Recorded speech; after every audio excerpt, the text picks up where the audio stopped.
Do you want to know what's happening in sport? Tune in to On the Ball, a weekly tour show which is on WINN FM 98.9 every Tuesday from 7 to 9 p.m. with me, your host, Troy Bif Mills. We will keep you on the ball with our variety of guests and, of course, your calls, discussing the facts and the stats and sharing your opinions. Get on the ball and stay on the ball by tuning into On the Ball with Troy Bif Mills on WINN FM 98.9 every Tuesday night from 7 to 9 p.m. and also on Facebook and YouTube. Be on the ball.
Ladies and gentlemen, welcome to another edition of On the Ball here at WINN FM 98.9. I am Troy Bif Mills, your host, and it is indeed a pleasure to be here yet another week. It seems like just yesterday I was here last week, Tuesday. We have a very, very tight and packed schedule tonight. We have 4 guests, and we're going to get to zoom, and we do apologize for starting off a little tardy. We're going to get right into it. I don't even have time to tell you who I am, really. But we have with us big things go on here in St. Kitts and Nevis. The elections for the St. Kitts Cricket Association happening Monday coming the 19th of May at the Marriott Royal St. Kitts, well, Jacta. People know it as Jacta. And we're going to be having all the candidates for the presidency, and they're going to tell us about themselves and their parties. And we're starting off with the man in the hot seat at the moment. Why me? Let us go and say good evening to our guest and let him introduce himself. Good evening, sir. Welcome to another edition of On the Ball here at WINN FM 98.9. Good evening, Troy. My name is Dennis Phillip, president of the St. Kitts Cricket Association, current president, and of course, elections, as he says, is around the corner, and we're hoping to continue serving and continue the good work we're doing. One thing I want to correct him on, he did mention, I think it slipped in, he used the word party. We don't have a party. List of candidates. Yeah. Well, it's a pleasure having you here with us again, Dennis. It's not the first time. I don't think it's going to be the last by any measure. Of course, it was under different circumstances. Back then, you were telling us what was happening with the Cricket Association, and a lot of things happening. Even today, you launched a new app. Maybe we might have 5 seconds to slip it in. But how are you feeling? Elections coming up on Monday. You're running for your fifth term. Yes. When was the first time you? We would have gotten in 2015, and of course, you were hoping to have emitted office by now. But with work to be continued, you want to finish it, and of course, you sometimes look at what's upcoming or what's before you, and hoping that hey, you don't want to see it slide in a different direction, so you stay on. It's not about being around something for the rest of your life, but it's about building. And honestly, it's some passion, it's some love for cricket and all of that, and the persons around, of course, have the same passion, and I speak to the team with us, not a party. Okay, yeah, list of candidates, not a party. My apologies for that. I guess it's all the excitement. Yes. You sound like, you mentioned something and you sounded like a Calypsonian crazy out of Trinidad. He had a song that he's not going to come out here until he finish it. Well, he was playing with the words a bit, but I sort of put it nicely. And what would you say are your major achievements in your 8 years of office so far? Well, 10 years from major achievements. They vary. Major actually means one thing, but we have had many.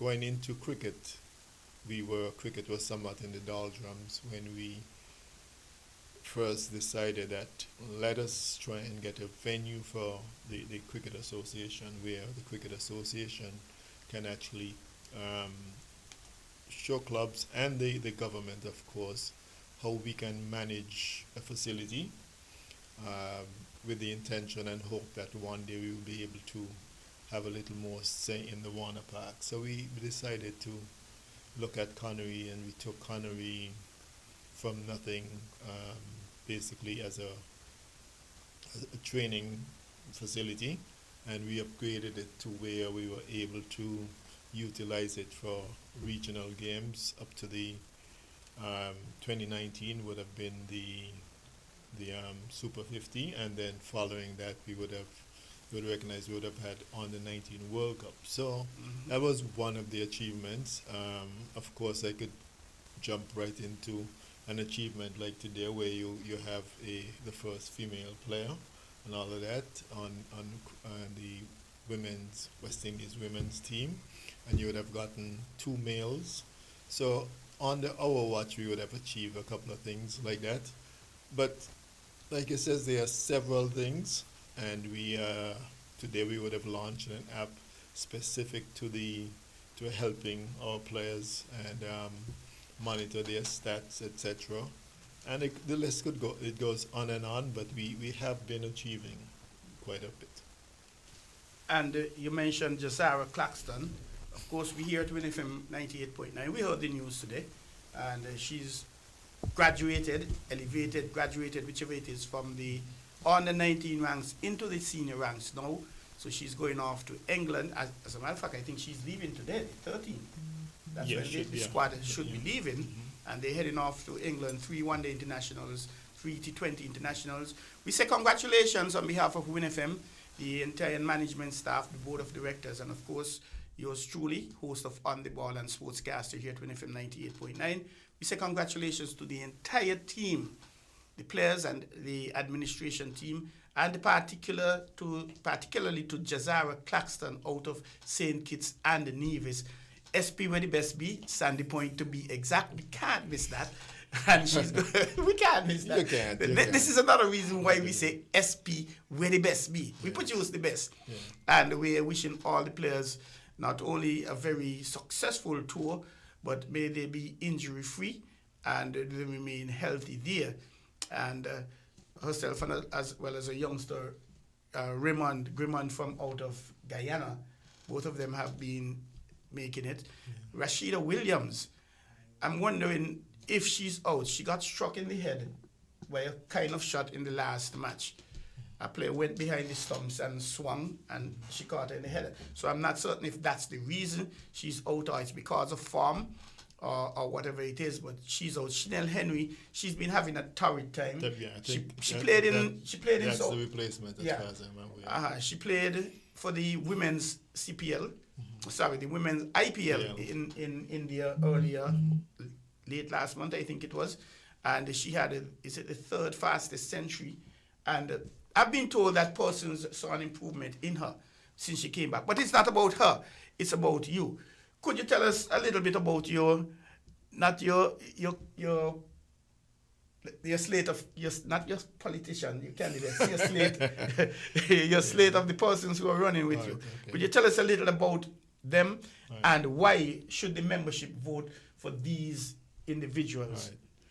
Before I go there, allow me, just like you, to take this opportunity on WINN FM to send congratulations on behalf of the SKC to Jazara and her parents, and of course all the persons who would have helped her to achieve that. I'm not speaking about SKC particularly, I'm speaking about the coaches and personnel around her, Percy Daniel, James Ward, and I could name she has been at it for a little while. In fact, she has had not a problem, but she has had tried to make decisions as to which sport she's in. She's very athletically oriented, and of course she has chosen cricket now, and cricket is the one that's taken catapulted to higher heights.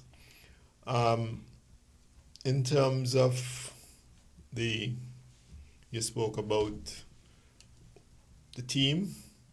The team, as vice president, you would have Carleen Delaney, who is has been there around cricket for perhaps the whole of the 2000 era, and before, who was a former female wicketkeeper, etc.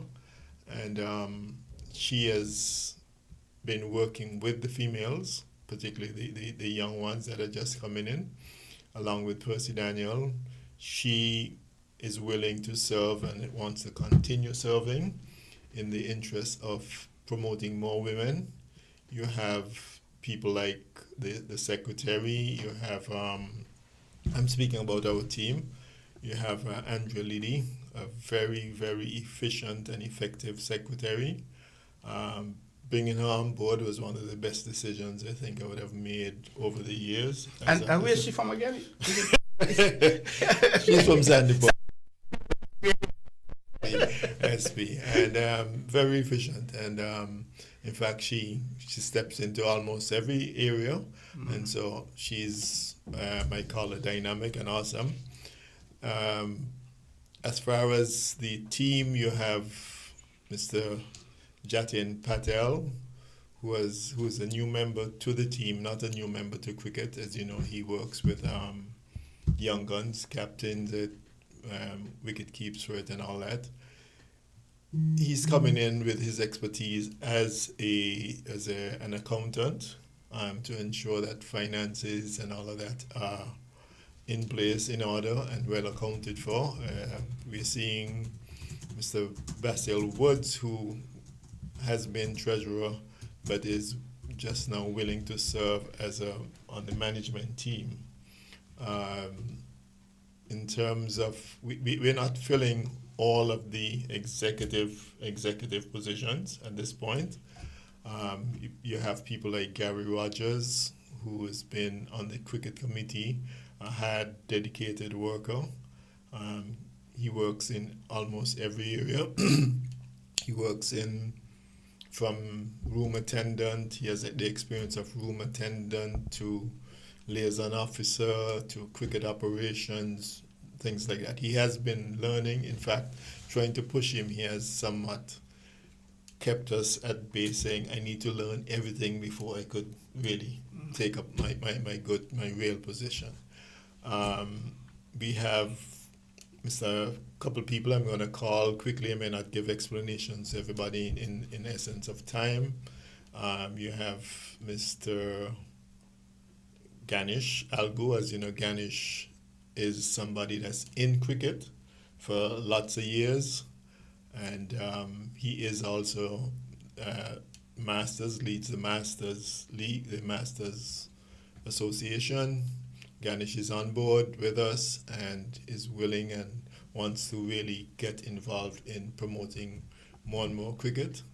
Each of these individuals have their unique abilities in terms of the cricket development, and we are just trying to hone all of them and bring them into one so that Cricket Association can move even more forward than it is. Who am I forgetting? So Rashid Eddy, who is unfortunately would have left us just for a brief moment. He was called to England to play cricket. He was actually needed there. Rashid has decided to come on board and serve with us, and we will miss him, but he will be part of us and will be working with us virtually and of course through telephones, etc., until he returns. And so those are some of our key personnel. I will send you the full slate between midnight and tomorrow sometime midday. Okay. But I'm just speaking about key personnel for the time being. That will really take us to continue our work that we've been doing. You're having an opportunity again, were you to win, to be in office for another 2 years. Mm-hmm. What do you believe were the, 3 things that you were not able to accomplish that you wanted to, that you think you will want to concentrate and work on this time around? It could be only one thing. Primarily, one thing is actually finding the solutions to have more domestic cricket. That has been somewhat of an issue in that over the past 16 months, and I say 16 months because I'm speaking continuous months, not 16 months meaning 16 months from here. Since our last re-election or election, we would have had lots of games. And I'm talking about looking at last year. I will try to recap some of the things that happened. Last year we would have had, apart from CPL, we would have had 4 teams coming here for practice prior to World Cup, which would have been, you would have had Afghanistan and quite a few, 3 teams. Canada, Papua New Guinea, and Namibia, was it? Namibia. Those 4 were here. Took some time out of our domestic cricket where net bowlers, which are local cricketers, and of course the grounds being utilized and ground staff, all of that. We would have had several games from the CG United, where we would have had last year 50 over and 20 over games. That took something like 6 weeks, roughly 6 weeks of cricket, utilizing several grounds. So I'm just trying to get to the point where it hinders the continuation or the playing of domestic cricket during these periods. And we would have seen that continuing even up to now in this year, where we started at 40 over, but since December we would have had first the Bangladesh men coming in, followed by the Bangladesh women in January, followed by regional games. We had 3 regional games already for the year. Then we had the CG 50 over. And so domestic cricket does get a setback in terms of being able to organize. The same association is organizing these games and still has to organize the domestic cricket. So that in a sense, is definitely our primary goal in getting that resolved. And one of the ways in getting that resolved, which we would have analyzed, would be to ensure that 2 other grounds outside of the 3 main grounds, which would be Warner Park, Connery Cricket Centre, and St. Paul's, that we upgrade Sandy Point and we upgrade the Edgar Gilbert. Reason why, particularly, let's look at Sandy Point. Sandy Point is as you said, Send the SP the best. Yes, SP with the best. It has a very large population. In Sandy Point, you have a club, which should be a sports club, play two main sports, cricket or football. Cricket or football, it means that if you develop that ground, cricket could only be stopped by the football club, which are the same persons. So there hardly be any conflicts of interest there in terms of playing games. Molyneux has a different diversity in the sense that Molyneux, Edgar Gilbert has football, cricket, basketball, domino, church, a lot of activities within one building. So, and nobody wants to take responsibility of ensuring that things are in place, the building is maintained, etc., and also sharing the venues to on a whether it be a monthly or quarterly basis, whatever. So, however, those are the two options that SKCA has on the table for development, and we are working with the Ministry of Sports, having had meetings with the minister himself and his entourage from the permanent secretary, director of sports, venue managers, and all of that. We minuted all of the meetings, and we are working on items, basically minutes. We go back to meetings and we go back to minutes and says we are not achieving this, how can we achieve this, etc. So things are in place to make those upgrades.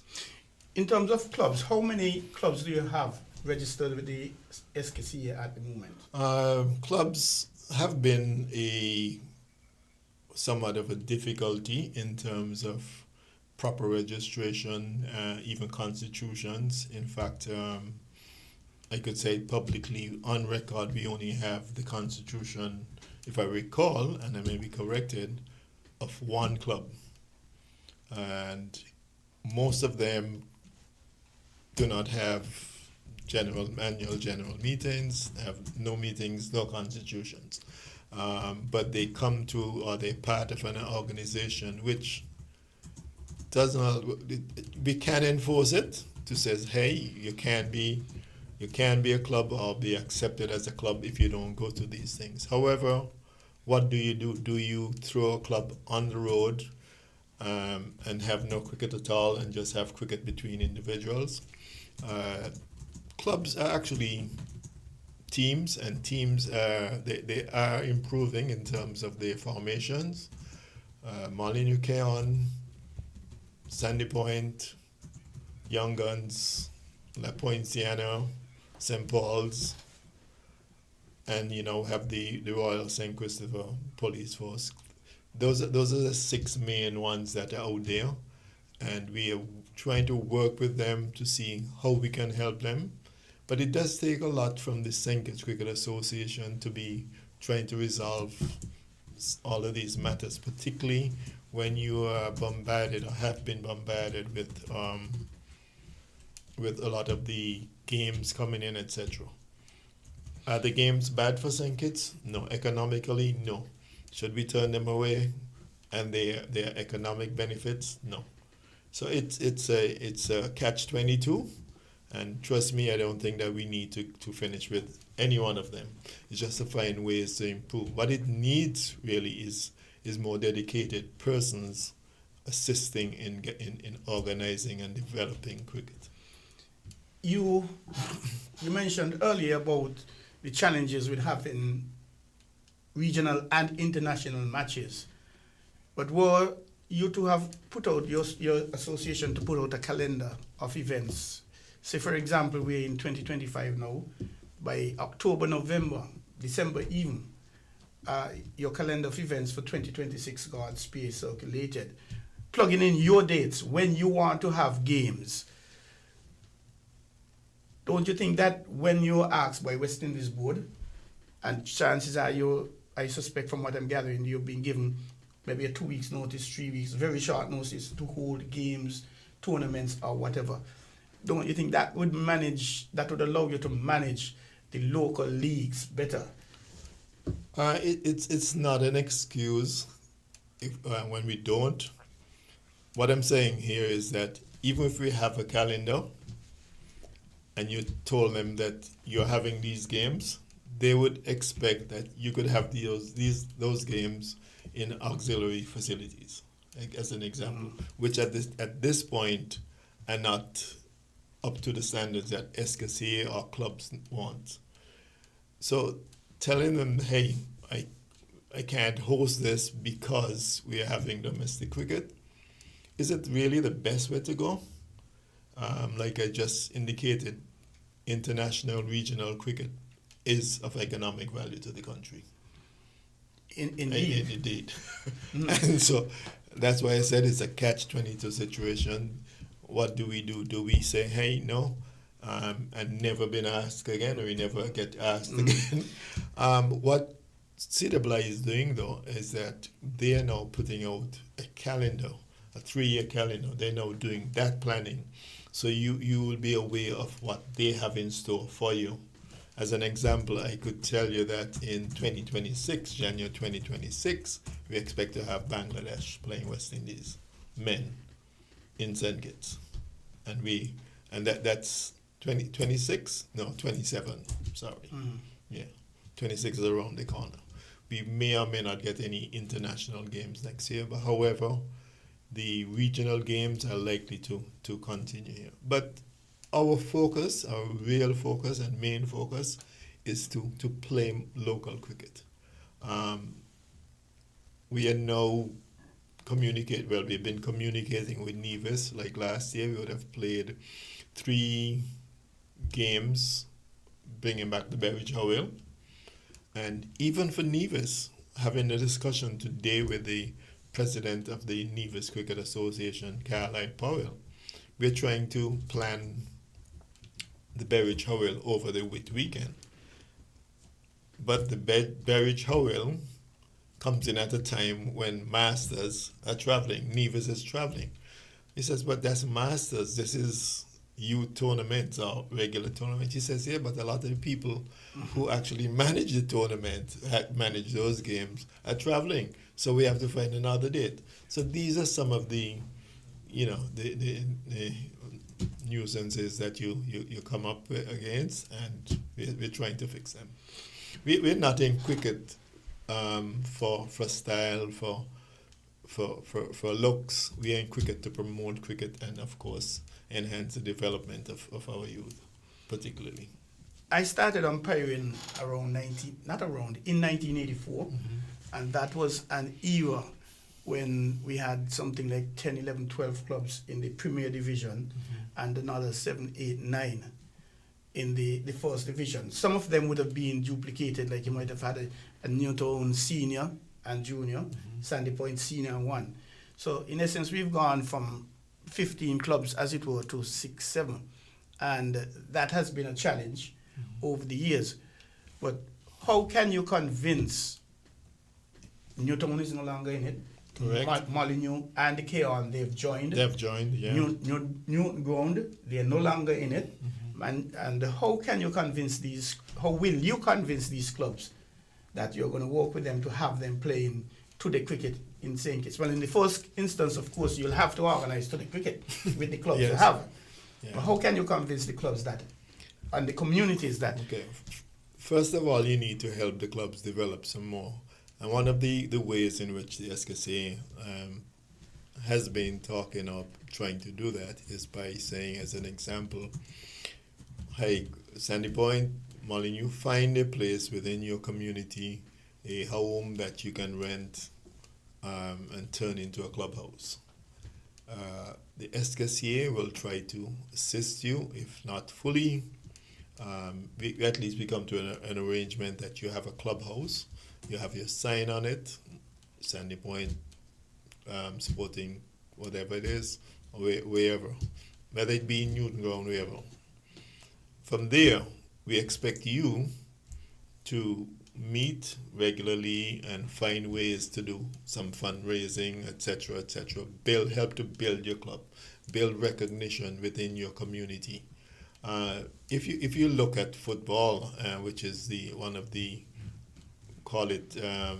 not opposing, one of the challenging sports against cricket, they have more community-based following than cricketers do within their communities. Why? Of course, they don't have the clubhouses also, but somehow they seem to build a stronger base within the communities. And what we're trying to find out is how they do that. The clubs themselves are not trying to find that. Mm-hmm. They're looking for the answers from us, but we're still trying.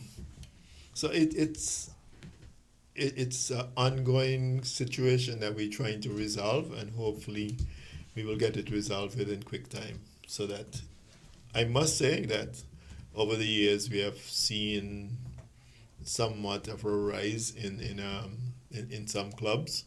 I'll tell you that while Molyneux Cairn would have joined, I think Molyneux Cairn membership, sometimes when they register a team, they have up to 25 players, almost 2 teams.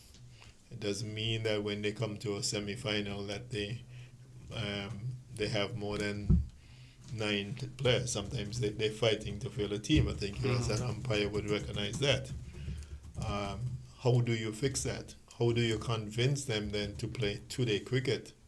That is another matter where the older folk, of which teams are made up of probably, I would say 35%, sometimes even higher, 45% are older persons, will tell you that they're not playing 2-day cricket.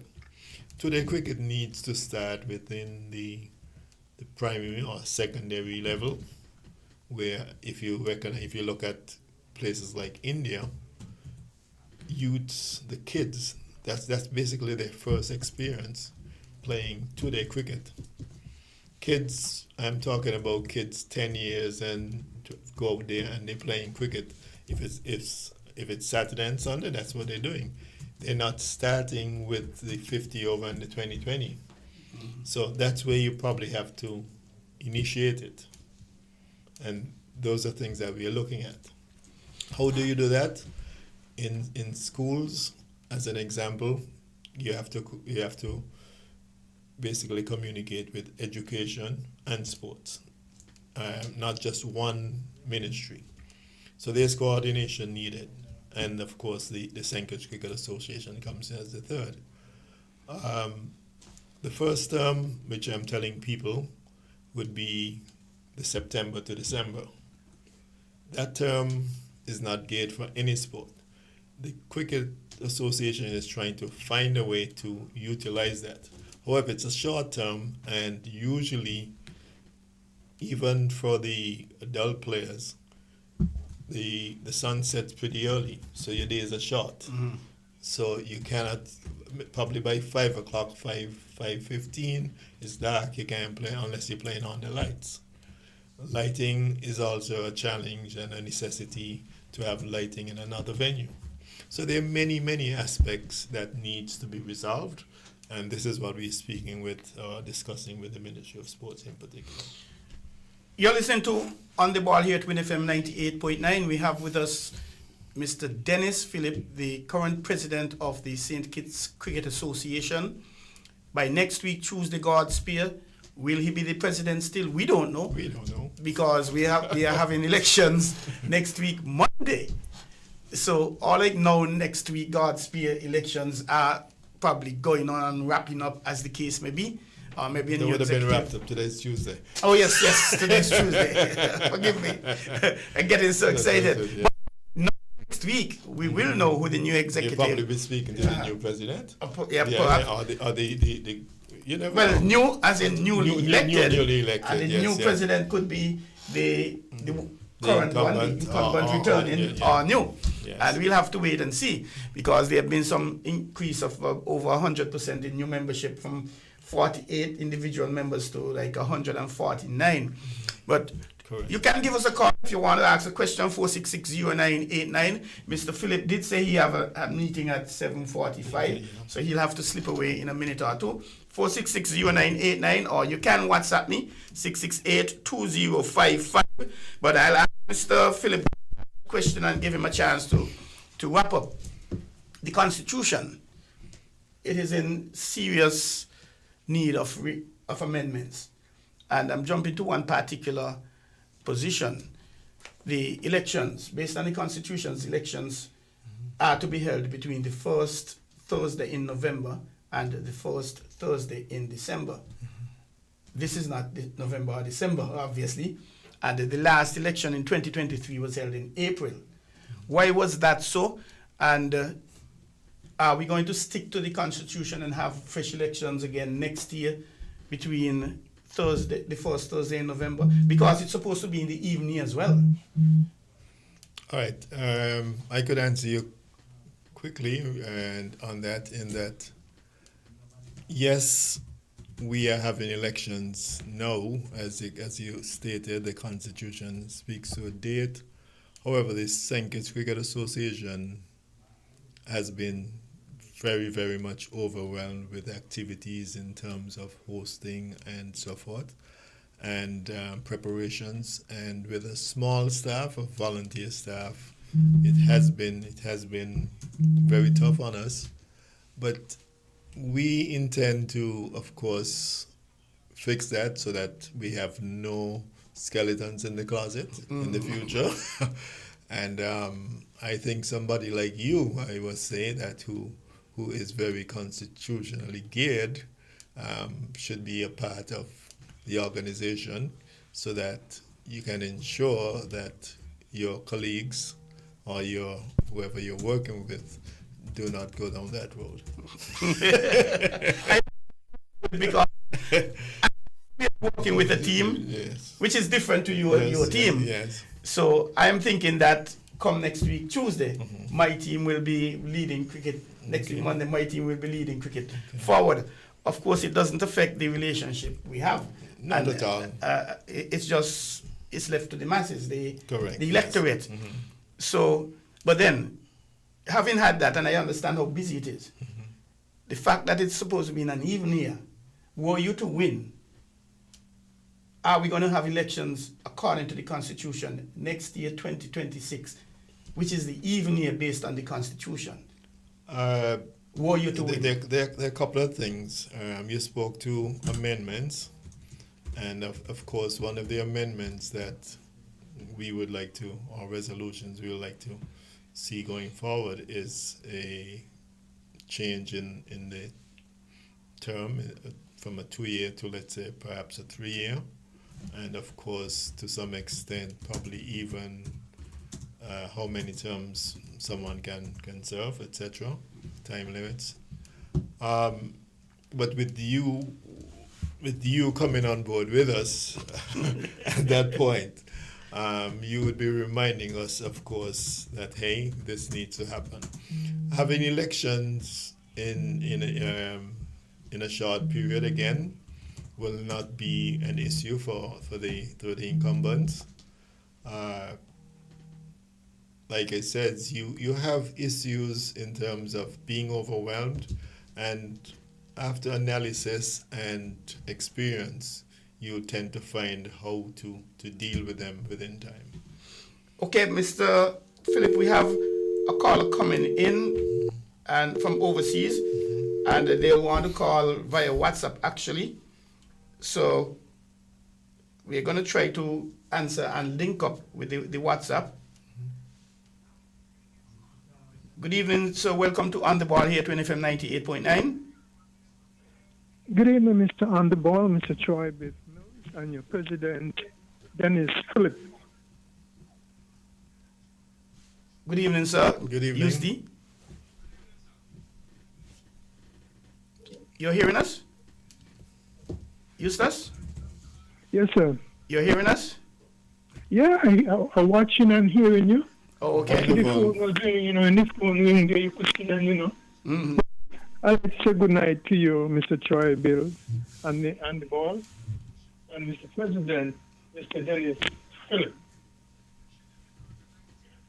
Dennis, let me ask you a question, because I don't know. And the Nevis Cricket Association is different to St. Kitts Cricket Association. You could hear me, Dennis? Yes, I'm hearing you. Yes, we're hearing you, Eustace. Clearly. Okay. What is the policy when a cricketer make the West Indies team? What is what? What is the policy when a Kittishan make the West Indies team? You have a policy in place? A policy in terms of Huh? depends on what you're speaking about. A policy based on what? Let me give you two examples. Yeah. When guys from Nevis make the West Indies team, they are allotted, they are given something. I don't think that is based on a policy though. I think that is based on an appreciation of their achievement, and of course if you're speaking to the achievement of past two male players, because we now have a female, we would have quietly, the Cricket Association done some significant arrangements with them, not even after they would have made it, but prior, and both the players and the families could speak to that if they care to, but we have recognized them in terms of the policy, giving them outside of what the Cricket Association can afford. There's nothing, and the government, as you're aware, would sometimes name a street, give a house, piece of land, something like that. But it's not a policy; it is an appreciation. Appreciation there. Yeah. Let me give another example. In Nevis, when they give somebody some sort of award, they name them MBE over there, right? That has nothing to do with sport particularly though. Oh, okay. That has to do with somewhat of an end of year, and either MB or OB, which is basically a colonial hand down that award, that recognition for the work they would have done over there in their lifetime. Just one more thing. Sure. I noticed we have just opened. Hear me say we have just opened up the Conwy. What do they call it? Conwy Stadium? What do they call it over there? Well, it's called Conwy Cricket Center. If you're speaking to the cricket area in particular. Yes, the cricket area. Do you have any plans, or your committee have any plans of naming that after somebody from Conwy? Or we're not only Conwy, but in St. Kitts and Nevis. For the time being, I will honestly say no. In fact, the St. Kitts Cricket Association was part of the naming. It was not named officially, and we found a way to get it called Conwy Cricket Center. As an example, sometimes when you hear somebody, they're having a function there, they will say Conwy Cricket Ground, Conwy Play Field, whatever, and we would have, with permission, of course, from a government, probably over 5 years ago, we got permission to put Conwy Cricket Center, and that eliminated the hassle, the naming, because somebody will say you should name it after the boxer from Conwy, you should name it for and so we tried to avoid that for the time being. And but the Cricket Association, in terms of policy, if we were to put a policy in place, it will have to be a very well thought out policy. As an example, we have been trying to name certain areas in the Warner Park for years. In fact, even administrations before this one would have tried, and you get nowhere because of differences of opinion as to who you should name things after. We are aware recently that one of the stands will be named after Michael Louis. In fact, on Saturday sometime last week there was talk on ZIZ about renaming Warner Park. Now it is all well and good to determine that I'm going to rename Warner Park because it's something from colonial times, etc., etc. We have to be careful that the cricketing world at this point is aware that Warner Park. If you change Warner Park, it's going to take some time tell people cricket is playing in St. Kitts at Bif Park. And the park, yes. You know, so it's sometimes we have to be careful. One more thing. Sure. Caller, we have guests who will actually line up. We appreciate the fact that you're calling, and they should have been on from about 7:30. And Mr. Philip has to leave. He should have left at 7:45. But we're grateful. I understand that, but that. I just want to ask one more question. Yes, please make it very short. You have 10 seconds. Dennis, I'm sure you have 7 cricket club now, right? He said 6. I spoke to 6, but they so go ahead. Okay, but in the past, and I know sports is playing in all the school them now, so we have a great opportunity. The younger folks have a better opportunity to excel in sports. But we cannot forget the academia part of it. They have to go together. Yes, correct. Right? Now, okay. Years gone Remember, by. you have 10 seconds, yeah. Yes, you have to know. Years gone by, you had several people come out of the grammar school and they went to Santos or different cricket or football to play. Yeah. Mm-hmm. I remember you had Ian and Paul Ferguson. I think you had Bruce and Ricky Sterry. All right. So what's the And question? 2 seconds, please.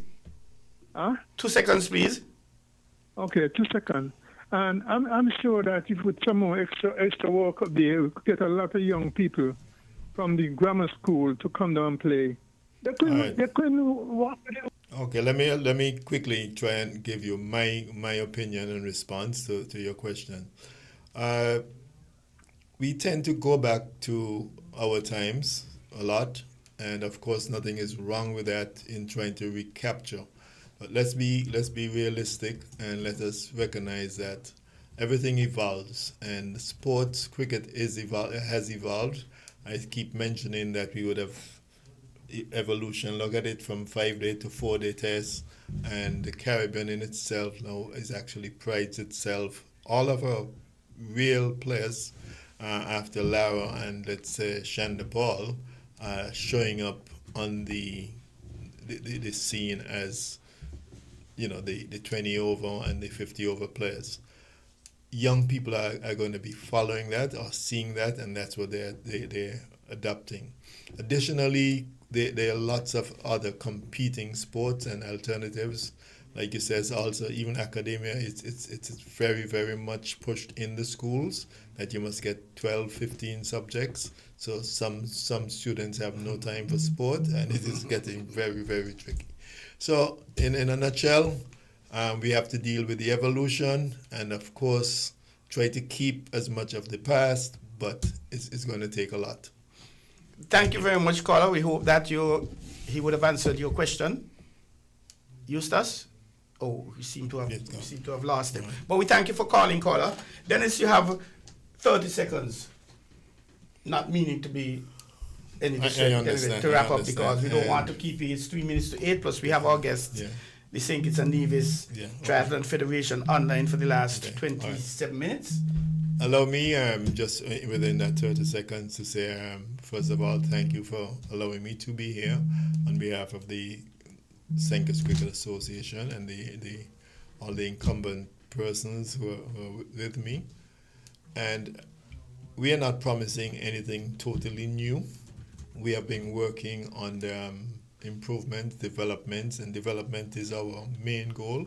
And as we go along, we continue to analyze situations based on evolution, based on unique situations, etc., based on pop-up situations, and we are trying to, as we analyze, we try to implement strategies to overcome and to help the development of cricket. So we're not going to be promising you that we're going to do this, we're going to do that, bring back 2-day, bring back 4-day, and that sort of stuff. We are going to try to grow cricket in every aspect, male, female, young, old, and of course, somewhat from a holistic approach. Dennis, it has been indeed a pleasure, and we have another caller online which we are unable to take because, of course, you have to go, and we have other guests there. But we appreciate the fact, callers, that you have called us. You could perhaps WhatsApp me, 668-2055, and I could get the question to Dennis and, of course, get his response. But it is indeed a pleasure to be having you here, Dennis, once again on the ball. And elections are but just a few days away, less than a week. And I'd like to extend best wishes to you and your team, not your candidates, you and your team in the elections. We don't know if next time you're here, you'll be in the same capacity, but we'll just have to wait and see. So congratulations and the best wishes to you and your team. Thank you very much, and it's always a pleasure being here. Looking forward to being back here. Definitely. Thank you. You are listening and you're looking at On the Ball here at WINN FM 98.9. We just had with us the president of the St. Kitts Cricket Association, Mr. Dennis Phillip, and the elections will be held, I should say, on Monday 19th. That is Monday coming at the Royal St. Kitts Hotel, which is Jakarta, at 6 p.m. So would he continue to be in the president's seat for another term? Would he not? We don't know. I don't know. We'll have to wait and see. And the membership will speak on Monday. And what I can assure you, what I do know, by next week, Tuesday, when we're on, whether it's going to be a new president, whether he will be returned as the new president or there'll be a new president. Stick and stay, don't go away. We have the St. Kitts and Nevis Triathlon Association up next. We do apologize to them. We thank them for their patience and their flexibility. They were to be on since about 7:30. We started a little late, and we still have two guests coming up in the next few minutes. Stick and stay, don't go away. We'll be right back.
WINN FM 98.9.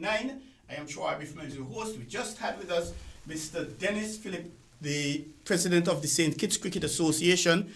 We're going to break from cricket right now, but we're going to come back because we're going to be having Mr. Val Henry, who is one of the presidential candidates, and after him we'll be having Mr. Calvin James, who is another presidential candidate. So a lot of things are kept in the Cricket Association elections, so to speak.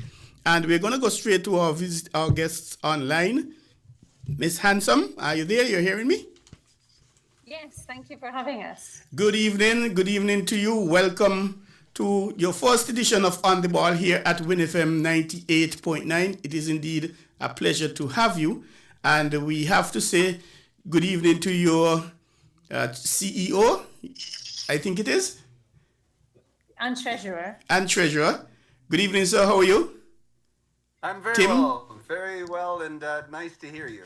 And indeed, it is my pleasure to have you, but I must apologize to both of you for having you been on so late. You should have been wrapped and finishing by now, and we had some issues. We started late, and we didn't want the public and the electorate to feel that we are shortchanging the president. As a matter of fact, we might have given him a little bit more because he was to leave at 7:45, but we nonetheless appreciate the fact that he was able to stay with us. So tell me about you and the St. Kitts and the Nevis Triathlon Federation, Jane. We hear that you're doing a lot of things. Yeah, well, it's very exciting. Triathlon is a niche sport. I'm not sure if you know what the sport of triathlon is, but it basically involves a swim, a cycle, and a run, one after the other, and it can be various distances. But that's effectively what the sport of triathlon is. I've loved triathlon for many, many years. And I really would love to see it thrive in St. Kitts and Nevis. Normally we don't have a CEO of our national associations, Tim. So could you tell us how that role performs? How is it different to a president that we normally have? For example, I'm the president of the St. Kitts and Nevis Table Tennis Association. So why should I be the CEO of Table Tennis Association, or how can I become the CEO?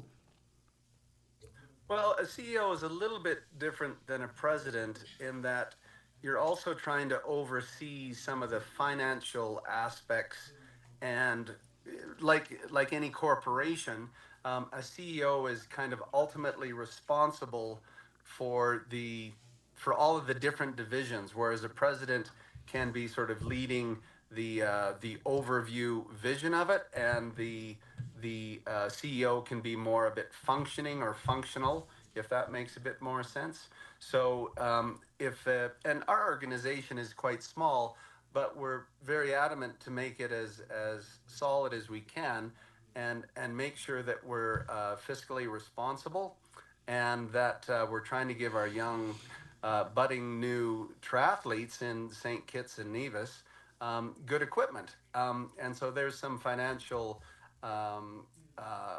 responsibilities, and so that sort of comes into play quite a bit as well. And also just being, for myself, I run a few corporations and businesses back in Canada, so I can bring some of that reality of structural organization into play. And Jane has enormous experience with triathlons.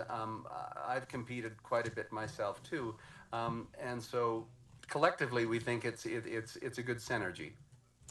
That's good to hear. I recall a few years ago, maybe back in the 80s, the 90s, 2008 actually, that there was a move to have a St. Kitts and the Nevis Triathlon Association. I don't think that got very far.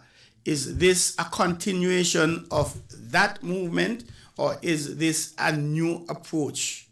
Though it's the same name, the same association. No, it's really a new approach. What we're really trying to do is encourage most of the young kids on the island to take up triathlon. I think part of this really is because maybe back then a lot of the kids on Nevis couldn't actually swim, Now, in the last kind of 10 years, we have come on leaps and bounds, and we have some very talented young swimmers here on Nevis. Of course, a triathlon cannot take place if people can't swim. So we're now in a very fortunate position whereby we've got some great swimmers on Nevis. They're really, really up and coming. James Weeks, the coach, has done a good job, like really kind of bringing on these young kids. And as you know, a lot of the young Caribbean kids, I mean, most of the kids here are good runners. So it isn't a giant leap to actually now have a triathlon association, because all we need to do is to get these kids riding a bike, which really is kind of like why we have, why we're having such a push to have the Triathlon Federation now, because it's definitely possible, whereas in the past, I don't think it really was possible because of this barrier to swimming. No, I would agree with that very much. Triathlon is definitely, I mean, obviously nothing like cricket or football in the federation, but I've actually been coming to Nevis since '63. I first came across on the Christina, and I've seen huge improvements or interest in swimming. And even sort of 10, 15 years ago, all of the kids and the locals were basically terrified of the water. They'd go up to their hips. And so that was a massive stumbling block to trying to get the triathlon interest elevated. So there's been a lot of increased interest in the last couple of years, and obviously getting a swimmer from the federation to the Olympics is a huge boost in what is possible in the field of swimming, triathlon, running, and of course the athletics have been incredible with St. Kitts and Nevis. So if we can sort of bridge getting some of those amazing young runners with the cycling and swimmers, I think St. Kitts and Nevis has a hell of a good opportunity to get one of our own to the Olympics someday soon. Well, you've actually stole one of my questions and answered it, because that was one of the questions I was going to ask. But it's a good thing that Troy Nisbet, I think, he was the Kittitian Division who actually swam at the Olympics. He was, I think, fifth in his heat, which was a wonderful thing. But Jane, what kind of a feedback are you getting? We don't normally have national associations being headquartered, for want of a better expression, out of Nevis. I subscribe to the fact it doesn't matter whether you're in St. Kitts or in Nevis. To me, it doesn't matter once it's properly organized and duly registered, etc. But are you getting any feedback about that? And if so, how have you been dealing with it? Well, not really, because I agree. I mean, it doesn't matter where we're headquartered on Nevis or St. Kitts. And in fact, our group of triathletes, we have some very good triathletes from St. Kitts who come over to Nevis regularly. Okay. In fact, one of the little triathletes who we took to Carifta last year, we actually took 3 athletes to Carifta. One triathlete was from St. Kitts, and the other 2 competed in the aquathon. They were from Nevis, because these guys didn't have bikes. But it was young Grayson Burrell from St. Kitts who actually went to Carifta, and he did fantastically well. And so this federation is very important, that this is the St. Kitts and Nevis Triathlon Federation. It doesn't matter where it's headquartered. It just so happens that, I'm the driving force behind it, and I happen to live on Nevis. So that's why it's headquartered here. But,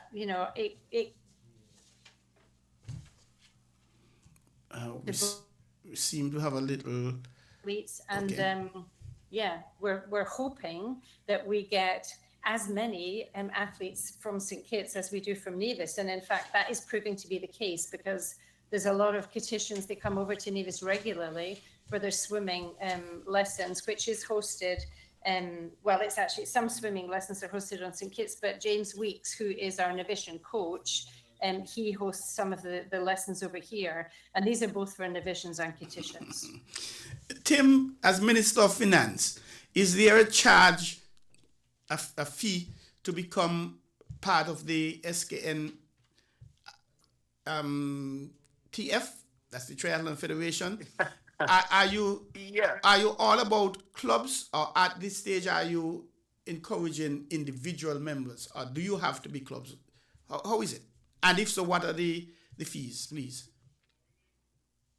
Well, Jane can probably speak to that. We're actually just finishing our constitution, and we're looking at membership and fees and clubs.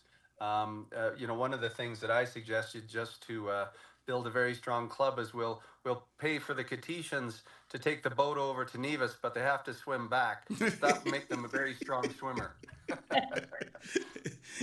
Indeed. So, what is your membership like at this moment, Jane? So we have a small membership. I think we've probably got around 10 young kids.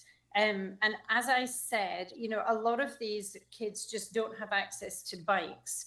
So, but we wanted to show that we did have talent here. So we took the 3 athletes to Carifta last year. And as I said, 2 of them did the aquathon, which is running, swimming and running. And only one athlete did the triathlon because he was the one that had a bike. But the 2 that did the aquathon acquitted themselves very well. And the thing with triathlon as a sport, this is a niche sport. I went to the Olympics actually with Tim in Paris, and I sat next to Dennis Knight, who is the president of the SKN NOC, and we watched the Olympic triathlon. Now, it's one race, there are no heats. It's one event with 50 athletes in the women's race and 50 athletes in the men's race.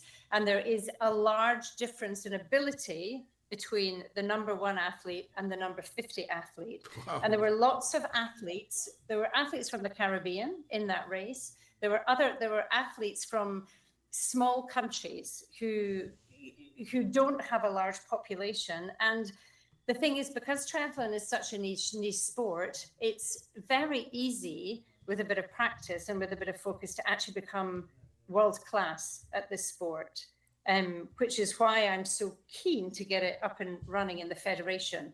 And I mean, I'm regularly getting emails from American universities offering full scholarships for Caribbean kids who are good at triathlon, and the bar isn't particularly high. So whilst it would be very difficult to get an American full ride scholarship in one of the individual sports like swimming or cycling or running, when you put all of these 3 sports together in triathlon, it makes it easier to be good at triathlon because you only have to be quite good at all 3. I mean, that's the key to triathlon. You have to be a master of all, a jack of all trades, if you like, not necessarily a master of one. So my thinking on this is that we've already got some good swimmers, and we know that these kids can run.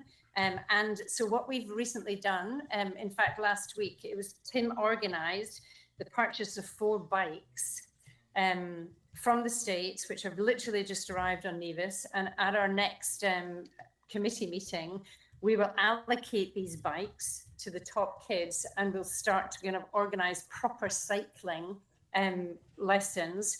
And it shouldn't take too long to get these kids up and running. So I'm super excited about this. I think that St. Kitts and Nevis can do very well in this sport. And one of the things I think that is to St. Kitts and Nevis' advantage is whether you're training on St. Kitts or training on Nevis, Jane can attest to this. Both islands are quite challenging if you're in a race type of scenario. So if you're training going up and around Mount Nevis, there's some very serious hill climbing, and likewise on St. Kitts, getting some of the Atlantic winds in your face as you go around the island, it's excellent training.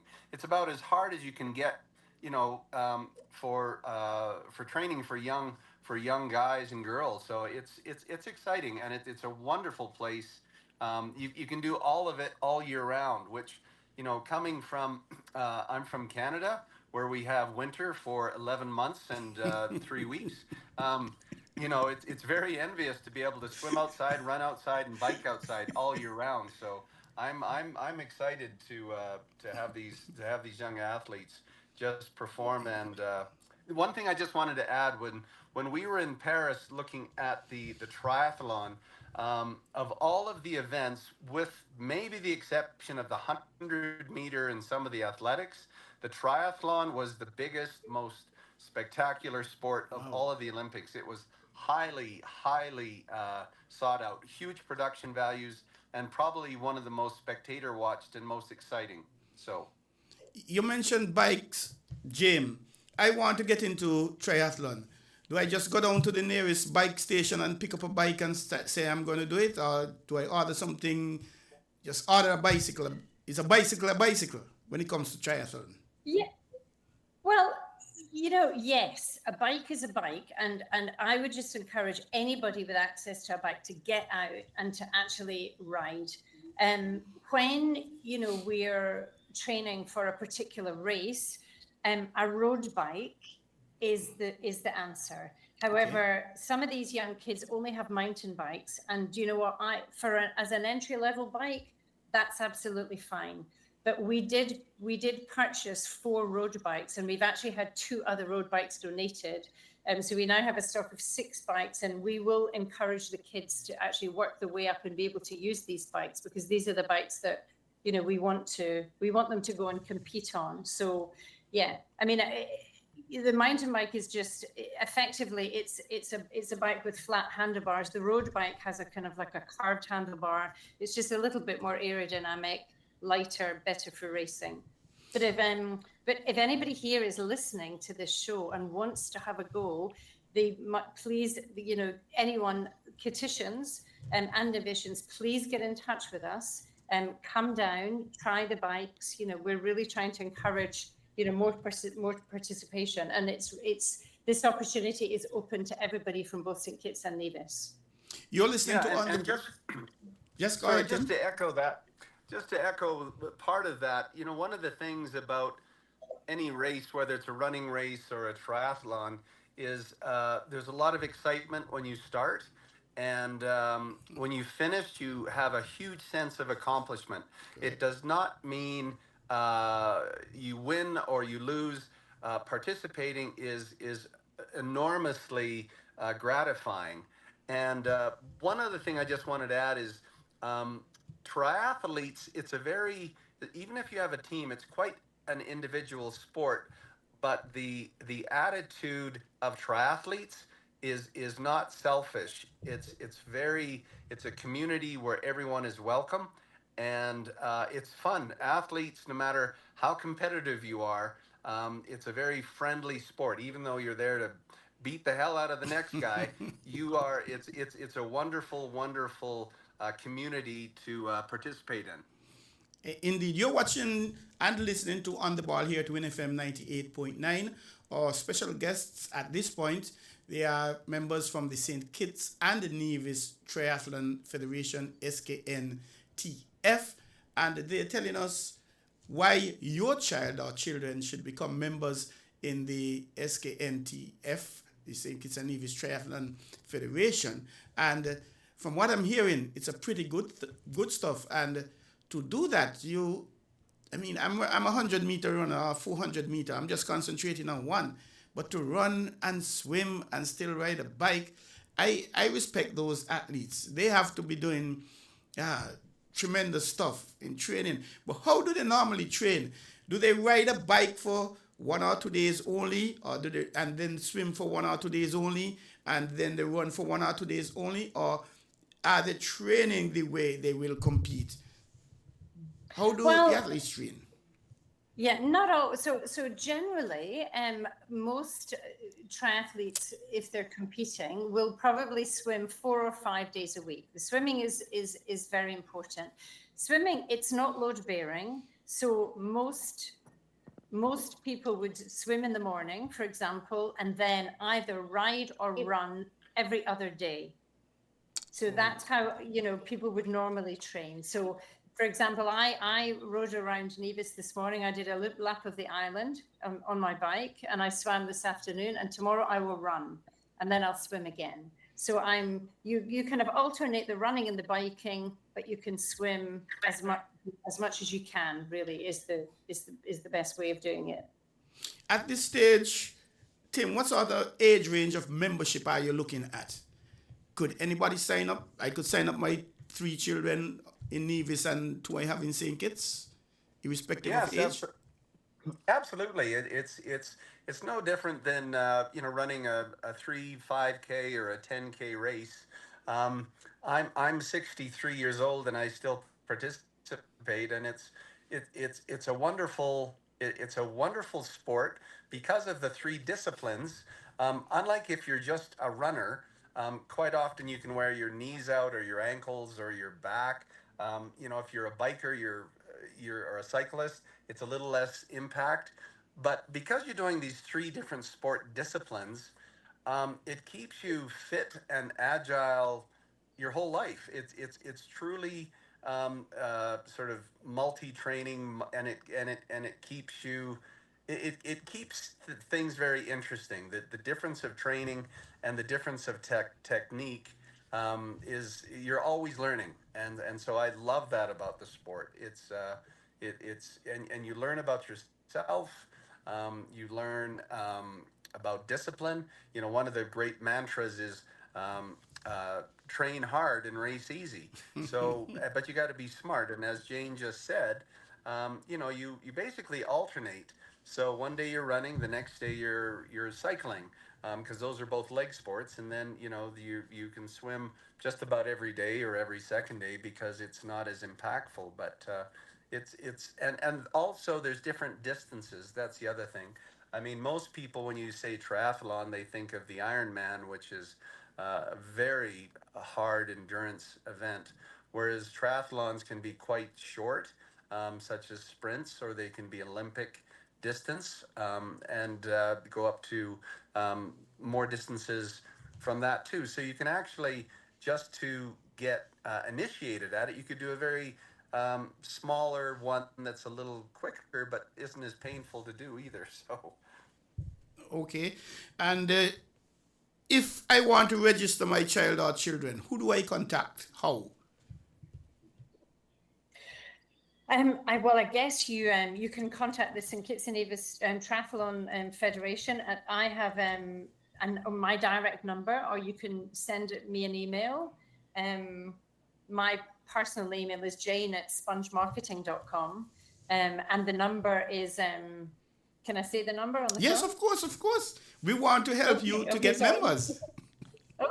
Okay, so our local number is 667-2927. 667. So if anybody is interested, 2927. Okay. So if anyone is interested, just give me a call and I will let you know when we're going to do the training sessions. I mean, as I mentioned, James Weeks is already running the swim sessions, but a lot of the swim sessions have runs tagged onto it, and we're going to start to integrate the cycling training now, which is great. We will probably most likely do this on a Saturday or a Sunday morning, but we're just trying to work out the whole training schedule at the moment now that we've got the bikes. Okay. Well, one final question before I ask you to wrap up. You mentioned earlier you're working on your constitution. So yes. Have you been a member? Have you applied for membership from your international federation as yet? And if so, what is the status? Okay, so Dennis Knight has been very helpful in helping us put together the constitution, just giving us a bit of advice on what we should have in it and the format. So this has been completed, and we have asked to be a member, and I'm assuming, I'm hoping that is in. How long that will take, I must follow up with Mr. Knight on that and ask him what is the length of time before we actually become an official member. But the ball is in play, and we've made we've followed all the rules so far, and hopefully, it won't take too long before we are, a bona fide member of the National Olympic Committee. I mentioned it's a great Olympic sport. I believe that it's a sport that we should be doing in St. Kitts and Nevis, because I believe it's a sport that will enable St. Kitts and Nevis to be at the Olympics. I appreciate that, and I do thank both of you, Tim and Jane, for being here with us and on the ball. It's your first time, and I can assure you it will not be your last, provided, of course, that you folks are available. And I think we've learned a lot about triathlon. And I'm a member of the St. Kitts and Nevis Olympic Committee as well. So I look forward to having you, your association, become part of it. And who knows, I might just decide to pick up a bike and start to try a thing and get involved in as a triathlete. So it was indeed a pleasure. And we give you 30 seconds to convince everybody who's listening, everybody who's watching, why they should send their children again to triathlon, and remind us of the contact number, please. Well, I would just say one of the things that is so important is you learn a lot of life lessons by competing. Sometimes your race is going to be a good race. Sometimes it's not going to be a good race. I can tell you that everyone is prepared to win. It's how you lose and how you develop a sense of real confidence that some days are good days and some days are bad days. And you learn all of these life lessons by competing. And some days you surprise yourself that you're on top of the world and you're really, really good. And other days you think, geez, I'm really good. And you fail miserably. And you're not quite sure why, but that's just the way life is. And so you get a lot of life lessons from the triathlon, and you get a physical sense of confidence. And you actually get quite a bit of respect from other people as well by participating in it. So I think it's a wonderful thing that people should get involved with, and especially at a young age. The last thing that I'll say about this is young people have a lot of time on their hands, and so if you can channel that energy towards something positive, the sky's the limit. So I just like to put that in. And remind us of the numbers again, please. Okay, well, just to echo what Tim said, the sport of triathlon, it teaches resilience, determination, persistency, and continuity by showing up every day. It really does teach you how to. It's great for sport, but it's also great for life. Okay, so the number is 667-2927. And your email as well, please. And it's Jane, Jane, at spongemarketing.com. Okay. Tim and Jane, again, it has been a pleasure having you been with us here tonight.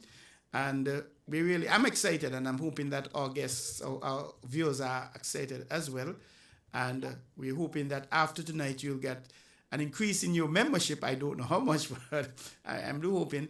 And I thank you for taking time out to get into this area. And I congratulate you on the work you're doing. And we look forward to greater success from your federation, the St. Kitts and the Nevis Triathlon Federation. So thank you very much. Thank you. Real privilege and a pleasure. Thank you. Indeed.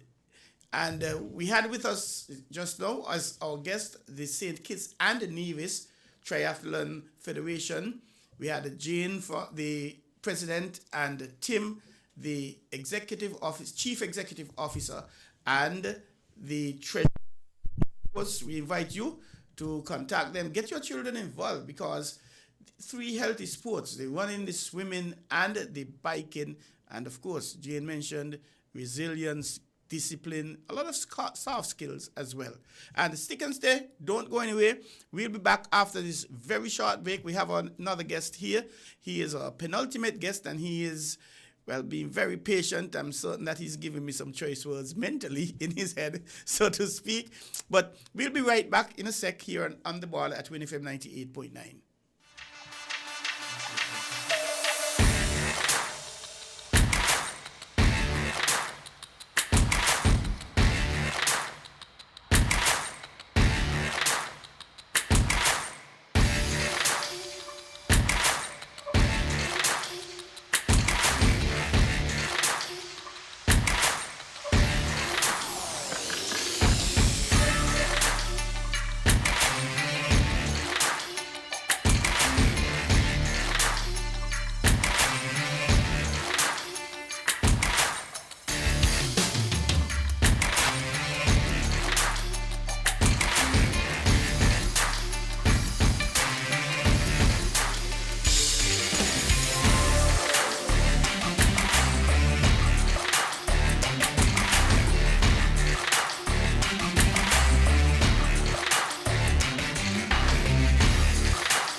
Let's Get Real on WINN FM. Hi, this is Lavi. Let's Get Real, Wednesday nights at 8 on WINN FM. Get ready for an hour of real talk that will keep you engaged and informed, bringing you insights, the hottest topics of the moment, and perspectives that matter from the runway to the political arena. Real Talk with Lavi covers it all. Let's Get Real, Wednesday nights at 8 on WINN FM.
Not another edition, another period of On the Ball here at WINN FM 98.9. We are now at the 50% mark. We've had 2 guests out of our 4 so far. We are now joined by an esteemed gentleman and a politician at this stage, I might add, because he's contesting an election come Monday, the 19th of May. We're in, yes, Monday coming. As we say good evening, well, I'm not going to say good evening for him. I'm going to allow him to say good evening and introduce himself. Good evening, sir. Welcome to On the Ball here at WINN FM 98.9. Thank you, Troy. My name is Val Henry, a candidate for the presidency of the St. Kitts Cricket Association. Thank you for having me. It's our pleasure. It's the first time. I don't suspect it will be the last time, irrespective of how things will go on Monday. But we'll have to wait and see. Val, I've known you over the years, tourism, music festival, and tell us a little bit about yourself. Why persons should really vote for you to be president of the St. Kitts Cricket Association, from your profile, your personality, and your experiences, not cricketers yet, in terms of the plans, etc.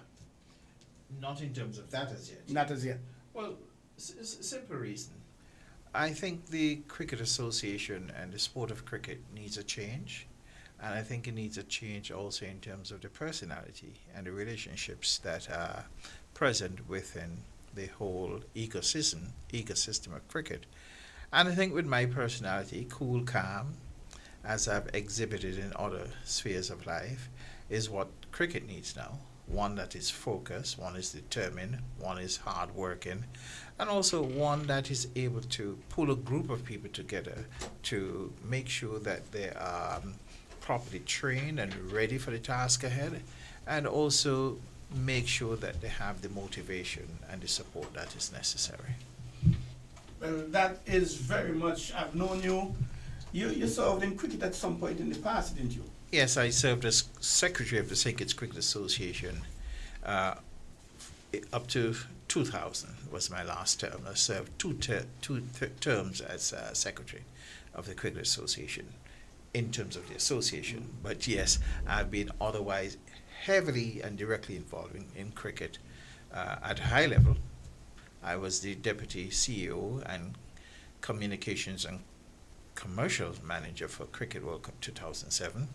And in 2010, I was the CEO and event manager for Cricket World Cup here when we had the female version here. I was head of that. And I managed most of the home series matches for the West Indies Cricket Board from 2009 or thereabout until 2008 rather, until about 2014. And of course, just recently, I had stepped down to take a break really after 7 years at the helm as the chairman of the local organizing committee and event manager for CPL, Caribbean Premier League. So for 7 years, I did Premier League up to 2021. So one would get the impression that you are very equipped for the challenges at hand. Well, yes, having served before at the high level of secretary for 2 terms of the Cricket Association, that certainly positions you beautifully for what is to come, because back then, unlike today, when you have a cricket operations committee, when I served as secretary, we had no cricket operations committee. It was the secretary who was responsible for organizing all of the leagues and competitions and still in charge of the administration of the association. That still to some extent is the case, but there's greater help, there are more resources, etc., that are now available. What made you decide that, hey, I'm going to get involved in running the elections for the office? An office in the St. Kitts Cricket Association, but particularly the president, because you could have probably been running for any of the positions, but why the president? As I know you mentioned it, but why? What was the 2, 3, 4, 5 things, whatever that said? Why? Yes, I have to get involved to change the state. That's a very good question, and let me answer it this way. When I stepped away from CPL in 2021, I was in need of a break after 7 years running CPL. You know, it's not easy running an entity like CPL. It's very time consuming, it's fast paced, it's stressful, and it comes with a lot of responsibilities. So I wanted a break in 2021, really. In terms of being involved in the association, I've always been involved in the association as a member, but not seeking positions, supporting those who are running. But what caused me to get involved? Simple. And I read for you from the constitution of the association in terms of its objects and powers. And B says to organize and regulate the game of cricket in St. Kitts according to the international laws, etc. So the purpose of the Cricket Association is to organize and regulate the game of cricket. Second object, to ensure the development, promotion, and maintenance of programs for the development of cricket in St. Kitts, etc., etc. Those are 2 very serious responsibilities of the association. Unfortunately, many people may not know that. It is almost 25 years since we've last had a steady flow of red ball 2-day cricket in this country. Almost 25 years. Actually 25 years Wow. this year. That's a long time. Yes. And since then, in the last 25 years, we have only had about 3 red ball club cricket leagues in the last 25 years. We have had none at all in the last 10 years. There has been absolutely no local club red ball cricket leagues that have found themselves to start to end in St. Kitts in the last 10 years. And so when people came to me and expressed all the difficulties that cricket was facing and the difficulty that many of the players were facing, the difficulty in terms of the administration of cricket, I listened. But what really caught my attention, going to the gist of your question, why run for president, was when the echoing voices kept telling me that they are not satisfied presently with the state of cricket in St. Kitts and the state of the St. Kitts Cricket Association. That was bad. But it is when they explained the second part of that, I was convinced. And that is, they do not feel that the current leadership of the St. Kitts Cricket Association is able to or capable of making a change for the better. In other words, they have no confidence that the present situation will improve under the current leadership. And they were looking for someone, along with a team of people, who could make a difference, who could work hard, who has a vision, and who can change, if not transform, the state of cricket in St. Kitts. And I asked myself, do I have the skills, the background, the experience?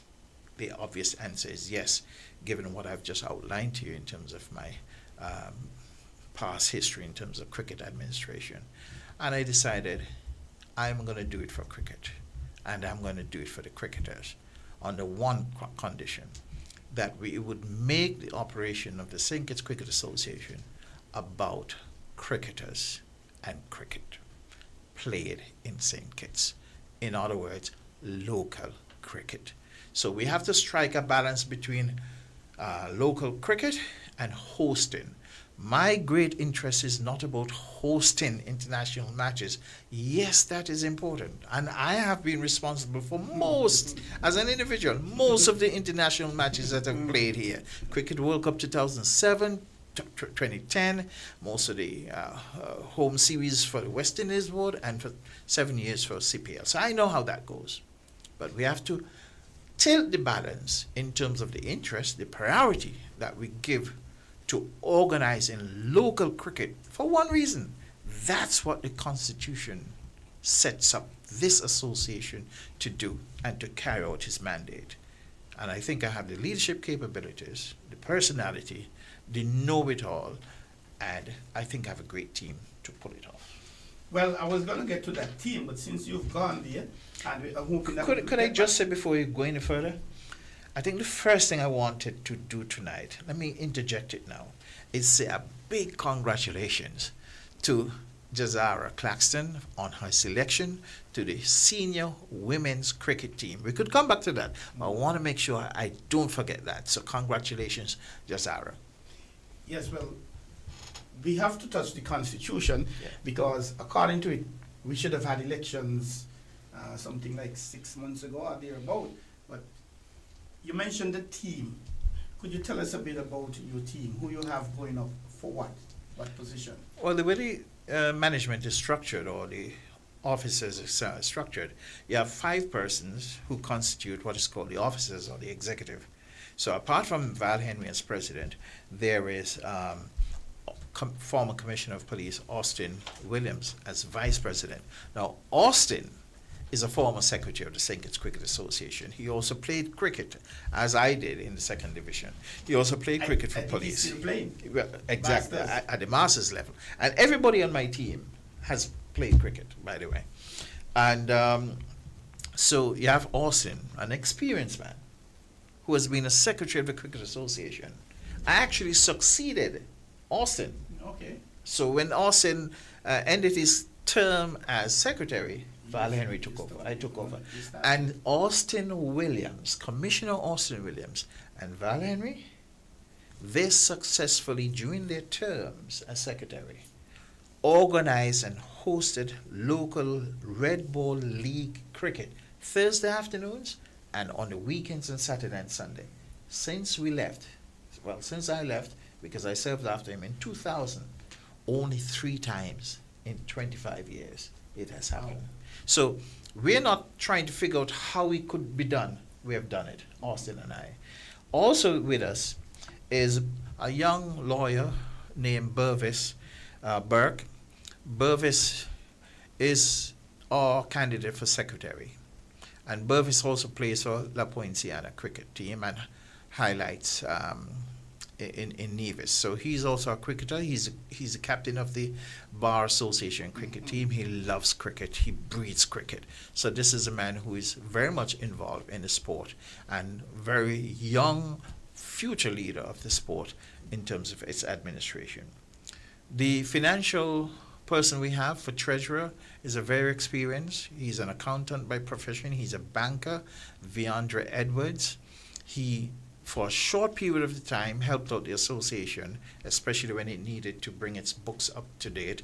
He was the man that turned to for assistance, Viandra Edwards. So he's our candidate for treasurer.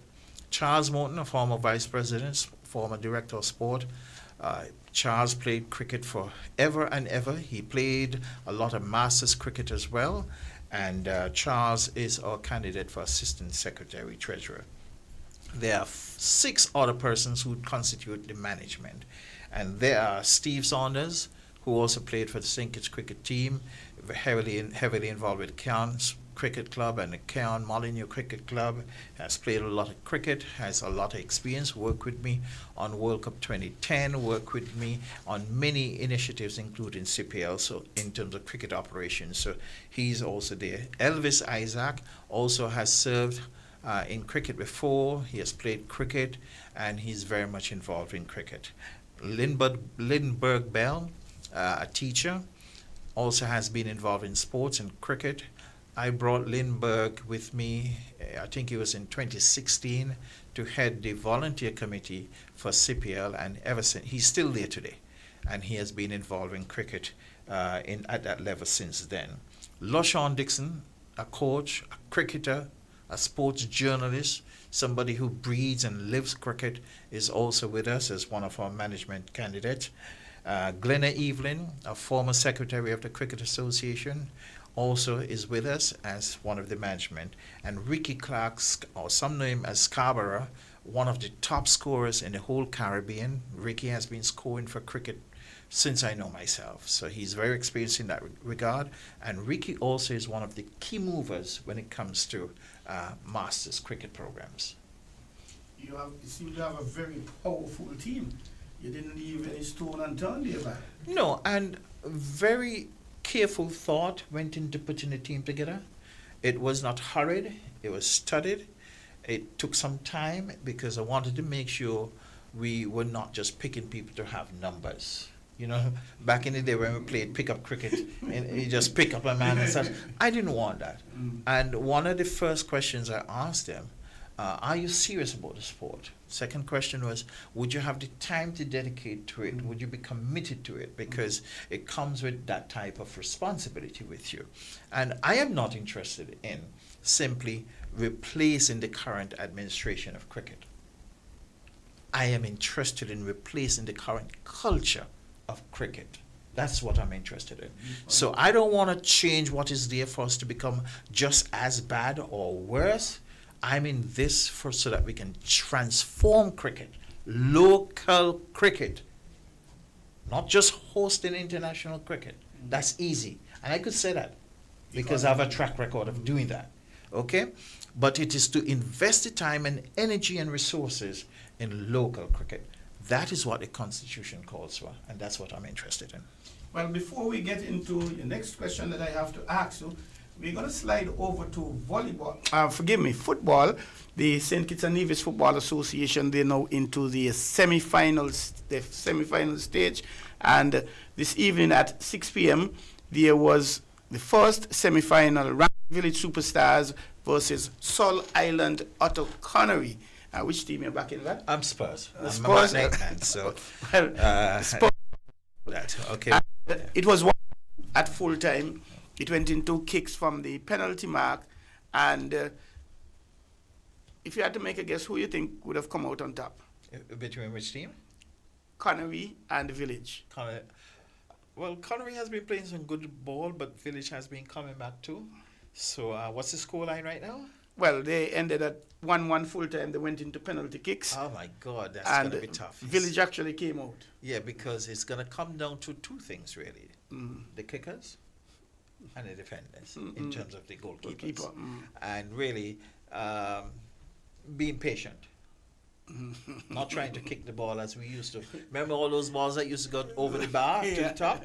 Kicking hard is about placement now. Just like how in cricket is about when you're bowling, line and length and such and such, the moderation. Well, Village actually won 6-5. Okay. So it as we was say, close. yeah, very, very close. All right. As we say, Connery got to hang up their boots. Yeah. Now, your team should be up. Skellig Garden Hotspurs, the only first division team in the final, in the semi-final. Well, I'm happy for that. And they defeated the leaders from the first round of That the was football. last night, right? It was last night or the night before? The night before, I think. Night before. Defeated Keon. Yes. That was the first match Keon has lost in 10 matches. They haven't lost any matches for the year except that one. I put my head because I jumped for joy. And I was following it. and you're coming up against the defending league champions and the current President Cup champions, SL Horsford St. Paul's United. I expect that to be a very, very, very good match. Well, once we don't run out of time, we'll be fine. Yes, that's a problem. You guys normally run out of time. We You don't lose. We don't ever run out of lose. time. It's not possible to beat us. Just that the clock runs out. Yeah. If there are if we're down 5-0 and they reset that clock, we're gonna win. Well, of course, of course. We're gonna win. That's Spurs. Really. But we get back to the cricket and why persons should vote for you and your team. You mentioned executive. You mentioned management. Yeah. From my research, there is an executive meeting amongst the top 5, president, vice president, secretary, treasurer, and the assistant secretary, treasurer. And after whatever is discussed and however, then they meet with the other 6 persons in a management meeting. What are your views on that model? I think it should be the management, meaning the officers, the executive, and the other 6 who should be meeting more regularly and running the affairs of the association in terms of policy and general direction. But my philosophy is that you should set up some standing and special committees, and with those committees incorporating the resources of a more broad-based membership to help you. That's how you should lead the implementation stage. For instance, when it comes to CPL, let's use CPL, which is a huge undertaking. A lot of people don't know. You go to the games and you enjoy it. It's over 500 staff I used to be managing for CPL. Over 500. Wow. Okay? But I have good department heads. And leading up to CPL is when my work as the event manager, as the leader, as the chairman, takes place. Preparing my team. When it comes to match day, I'm at ease. And I let my managers do their job. And if I see something, I have a one-on-one discussion with them to correct it or to assist them. But I let them manage to get it done.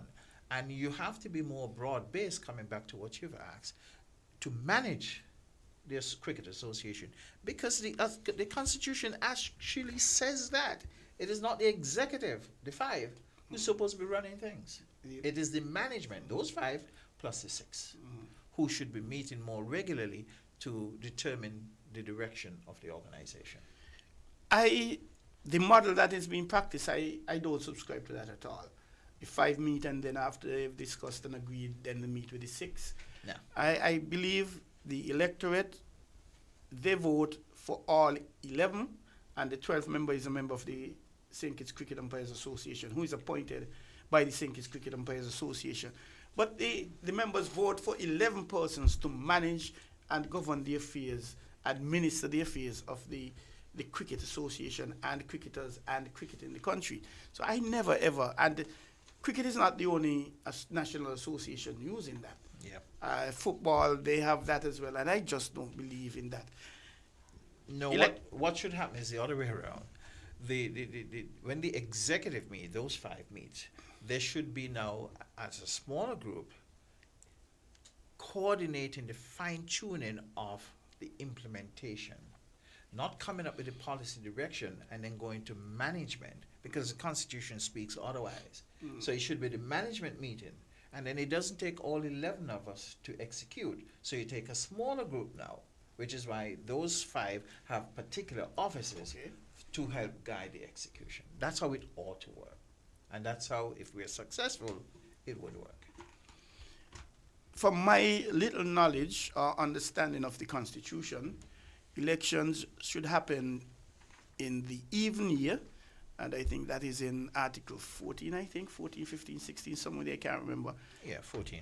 It should happen in the even year between the first Thursday in November Yeah. and the first Thursday in December. Can I make it bold? I agree with you, and I'm a strong stickler for sticking to the Constitution and rules, because when you don't, you have chaos. If we are successful, our first year is going to be short, because come November, we would see that as our first milestone. So we're not going to go until May next year and call it a year. No, our first year is going to be short, so that we can get back to how the Constitution requires it to be. Okay. Otherwise, we'll never be in compliance. And 5 months we're into a new year, and the biennial meeting should have been held since November 2024. Okay. So I think that needs to stop, and we need to conform to the requirements of the Constitution. Well, you basically said it there. You're listening to On the Ball here at WINN FM 98.9. And yes, we are a little after the fact, 4 minutes, but we started a little late. And because it's politics and we have some politicians here, because after Mr. Val Henry, we still have Mr. Calvin James to come. He is another candidate for the presidency of the St. Kitts Cricket Association. And we need to find out from these gentlemen, of course, individually, why should I vote for either of them? Why should I vote for Calvin or why should I vote for Val? We had the president before us, Mr. Dennis Phillip. We also had the St. Kitts and Nevis Triathlon. But right now it is cricket. You can call 466-0989. You can call me on WhatsApp 668-2055 if you would want to ask Val a question, if you want to make any recommendations, if you want to be assisting. Just give us a call and we will link up here at the On the Ball program. Simple question, Val. You get into office, what are the top, 5 things you're going to work on? The first thing I'm going to do is thank the people who voted for us, the members. The second thing I'm going to do is ask my management, when is the soonest time we can meet? And that first meeting is going to be a short meeting. It is just to set out certain things. Thirdly, we're going to pay a courtesy call on our patron, because the Governor General of the day is the patron of the association. But I think that is a role that has been underutilized. So we would want to pay a courtesy call as quickly as possible and discuss certain things that could be done to better utilize that. The next thing is to equally have a courtesy call with our counterparts in the Ministry of Sport, the Department of Sport. Let me make it very clear. Val Henry is a candidate for cricket. Val Henry, who has been involved in the administration of cricket for many years at different levels. If it is one thing I understand, the biggest stakeholder of sport in this country, and cricket in particular, is the government.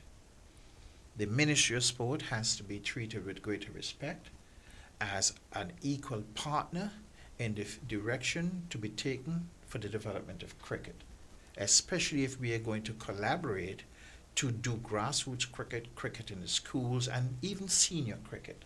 So that is another priority.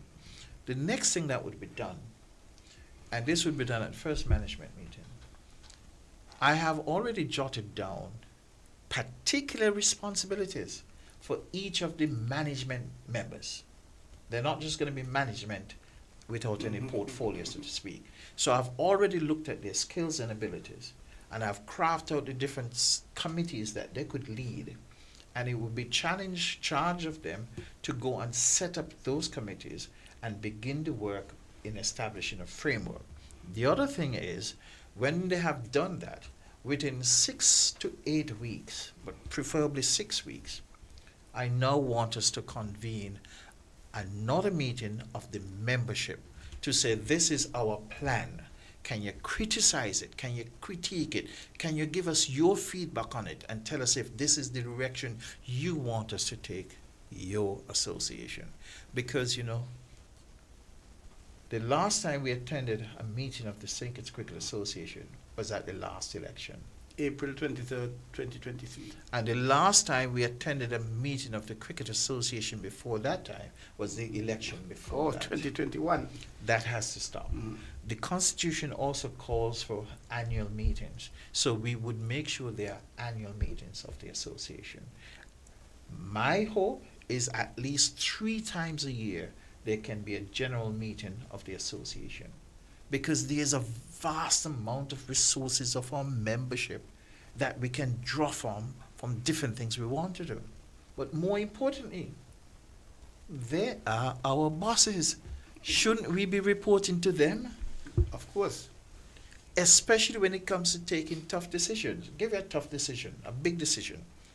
Do you know that the St. Kitts Cricket Association, along with the others in the Leeward, recently met at the Leeward Islands Cricket Board level to approve a new constitution for the Leewards Board? I wasn't aware of that, no. But we participated as an association. Were you consulted as a member about what is in that constitution? Well, let me tell you 2 things in the constitution. One, they have set up term limits, that the president for the Leewards Board can only serve 2 terms. I believe in that. Just like how after 7 years I thought it was time to give somebody else another opportunity to serve at the top for CPL, same thing. So they have set up term limits in that regard.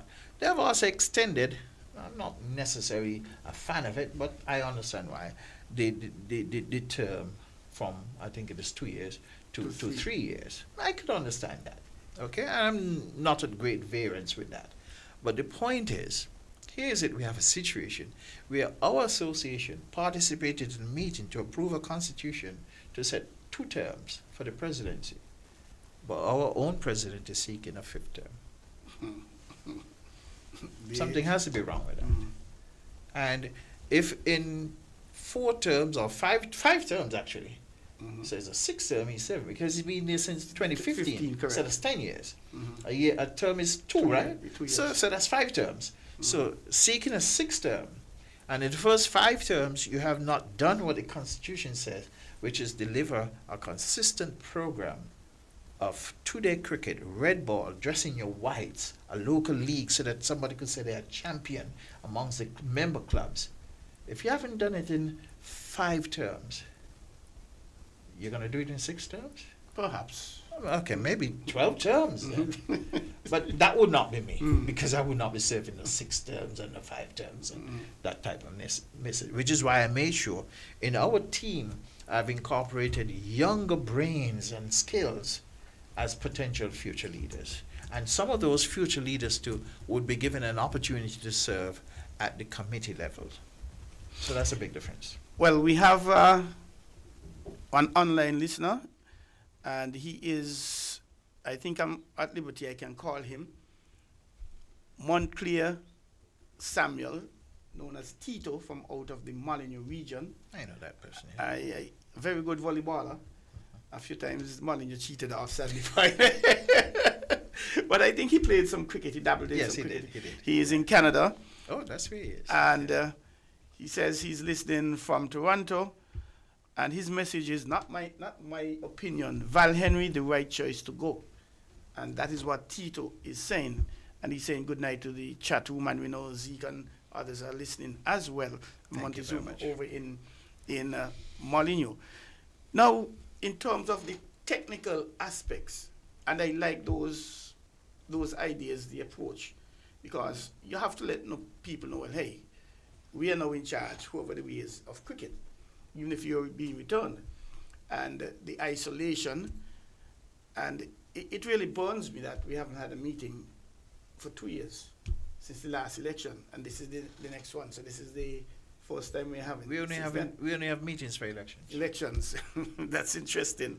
But in terms of the technical elements now, we have a problem with clubs. When I started umpiring in 1984, there were like 10, 11, 12 clubs in the Premier Division. Yes. And another 9, 10 in the First Division. Yes. Places like Sandy Point and the Poly and the Newtown and Haynes, Connery, Haynes Smith, they had clubs both in the senior Yeah. and the division. Porters, Yeah. Central Bank, they Yes. had clubs. But now, according to the president who was on earlier tonight, he said we have 6 clubs About that, yes. in St. Kitts. Yeah. So a fall from about 15 down to 6. Yeah. What would be the plan of you and your executive? And you mentioned playing red ball, but what would be the plan of you and your executive to get more clubs in St. Kitts? And we do have a caller, Val, and let us go to the line and we say, good evening, caller. Thank you very much for calling on the ball. It looked like he hung up. He or she hung up. I guess they wanted to hear you directly. They didn't want to hear me. Maybe it's I don't know. But you can call back. Please call her 466-0989. Of course, we have some numbers in whether you're calling from the U.S. It is in the UK 033-344-0065.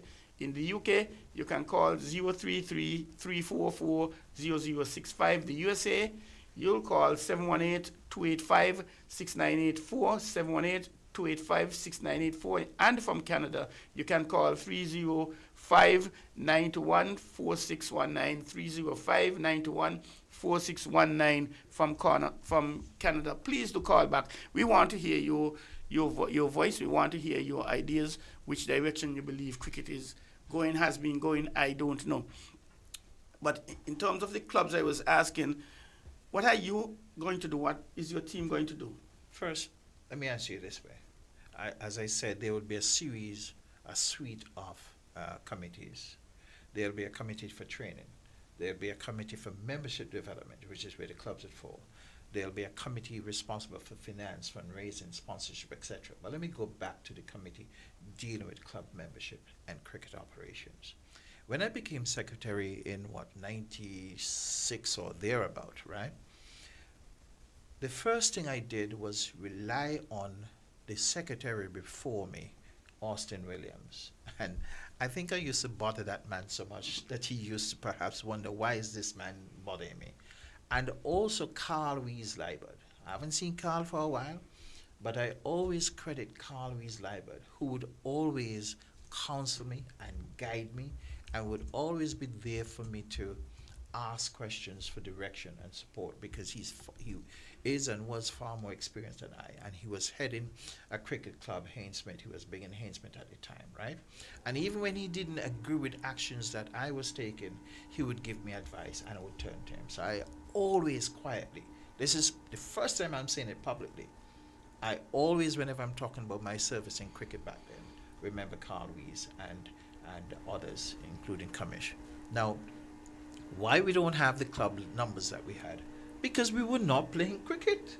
Why would you have a club for bus drivers to the western part of the country and there's a wall across from the east? It makes no sense. So we had no clubs because we were not playing club cricket. The players then need to have more cricket. That's what they train for. Training is one thing. I've been involved in many different sports. To train is one thing, but you must have competition.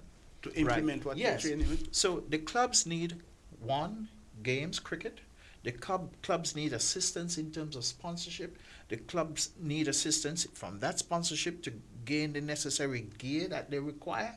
They need access to the grounds. Thus, another committee would be a government relations committee, which I haven't told him that yet, but I'm going to tell him now on the radio, is going to be headed, if we are successful, by the vice president and others, so that all the ingredients needed to have club cricket, there will be different agencies working on them. There will also be the training committee would have responsibility not only to train coaches to coach the players, but we want to have training programs for managers, physios, analysts, commentators, etc., room attendants, and all of those things so people understand it. We cannot continue doing it. Hey, Biff, here's an opportunity. Come be a room attendant. Come give me a hand. Come give me a hand. We have to do better than that. So, to simplify it, is to play more cricket, working with the clubs to strengthen the clubs and making them viable. Female cricket, we heard of Jazara being selected by West Indies. And we're probably out of the blocks late in St. Kitts and Nevis in terms of female cricket. And I'm not too certain how much grassroots cricket is being played, organized by the St. Kitts Cricket Association. So what will you and your committee do about female cricket? And I think you did mention various committees, but give us one or two, three things, that objectives that you have in terms of female cricket and your grassroots. We have already identified, let me change that. I have already identified, because I haven't shared it with my colleagues, so I don't want to speak too much. But I've already identified 3 key people who could lead our effort in terms of female cricket. In other words, my vision is for us to have a strong management team to run female cricket, and not try to run female cricket from the central executive and management of the Cricket Association, is to have like a quasi semi committee that is almost independent but responsible too, that is responsible for the development of women cricket in this country, to begin re-establishing a proper league at different ages, different levels, different types of cricket as well, because our theme, our slogan is to reignite the passion for it, and also to revive the game. So we want to revive the game of cricket and to reignite the passion. So there are certain things you have to do with that. St. Kitts was out of the blocks ahead of many countries. Back in the 1990s, we had a strong female cricket program, albeit it was not the hardball. But you had the business leagues and all the competitions involving hundreds of women playing cricket. That too disappeared. And of course, you had hundreds of women and thousands of men going to watch Precisely. So it's to bring back that there, but to have a dedicated team that would first ask the question, what is wrong? What are the opportunities? And what resources we need to again drive female cricket, using the inspiration, the motivation that we would be getting from the selection of one of the most brilliant young athletes I know, Jazara Claxton. And of course, I don't have to remind you that she's from SP with the best be. I don't have to. We're not going to get into any quarrels on that one. But you also attach grassroots to it. One thing I like certain countries for, right, like the United States, they would come up with a policy and a plan that would have benefits falling in shape, in line, long after the president leaves office. And what I'm trying to say is that I credit people like Vernon Springer from a long time ago, who used to spearhead, almost by himself, but with the Department of Sport, the Under-13 Caribbean cricket tournament that used to take place. Biff, you're going to laugh for me. For me, my definition of grassroots cricket is hybrid. In other words, you have a particular program that you're administering, where you're identifying talent from around the island, you're bringing them together, and you're not just simply having competition. So that's the hybrid. You have competition, and you have a program that identifies and attracts talent, trains that talent, not only in the art of playing cricket, but the history of cricket. You must know cricket. And in the history of cricket, when Victor Eddy walks by, they must know it's Victor Eddy. When Luther Kelly walks by, they must know it's Luther Kelly. Okay? So in the education, it must also happen in that regard. Then you also have the competition part of things that you will have in that regard. For me, my grassroots starts at the preschool level. You didn't hear me wrong. The preschool level. It is not going to be the same type of cricket that you know that we played in primary school and even high school. It would be a particular, specially structured program just to make the kids know they're playing something called cricket and they're having fun. It's not about creating Laras and Keith Athertons and Noel Gishards and Luther Kelly and Auckland Hectors at that stage. It's just for them to go home and say, Mom, I played cricket today and such, even if they don't understand it. What are we doing there, Biff? We're indoctrinating them into our sport, making them have a love for it that would carry through. Recently, somebody was showing a picture of a young Indian guy at a very young age who was at a match, and then 10 years after, 6 years old. yeah, he was scoring a century and doing well in the IPL. You know why? Because it started at a very young, impressionable age. So grassroots for me starts at a very early age. Interesting, very interesting. And I like that because it's the same thing when I was director of culture. When I called my drumming specialist and said, what are your thoughts about us doing drumming in preschool? I guess because I wasn't, if I wasn't his boss, he would have probably given me some choice words. But he watched me in a kind of way. And then I said, let's give it a try and see how we work. And I didn't really know what to expect. And when I went to the concert, the first concert he had, I liked it, man. And it's a staple right now. You're listening to On the Ball here to WINN FM 98.9. It's now 9:23, so I have to tell Val thank you in a minute. And I thank Mr. Calvin James for being so patient, extremely patient. We don't normally go this late, but we still have to go later. But hey, it's a special time. It's an election time. It's a big, big thing, this election. And it's happening Monday 19th May at the Jack Royal St. Kitts Hotel. 3 candidates going up for president. I don't know when last 3 candidates went up for president. But I'm going to ask Val one question and allow him to wrap up just behind that. And, of course, give any contact information he would want in case persons would want to call him, meet him, and pledge anything. Of course, tell him what he'd like or not. But Val, as we get into all of that, you're wrapping up and giving your final words. Public relations. Well, you know my background is communications, and LaShawn Dixon is deliberately on our card. But to also give that, as president, if we are successful, I'm not going to lead a committee. I'll be assisting various committees. And 2 of the key committees I'll be assisting is membership development and communications. Some people would call it marketing or public relations. But somebody said to me today, they called me and they said, I'm coming to vote for you. I said, you can't vote, you're not a member. They said, I'm coming to vote for yourself. I said, no, I don't believe in fraudulent things. You can't come to vote for me. So I said, well, why you want to vote for me? And they said to me, because I'm tired of cricket being a secret. Wow. A secret. Well-kept secret at that. And what they meant is that we don't do enough to promote when we have cricket, local cricket, and even regional and international cricket.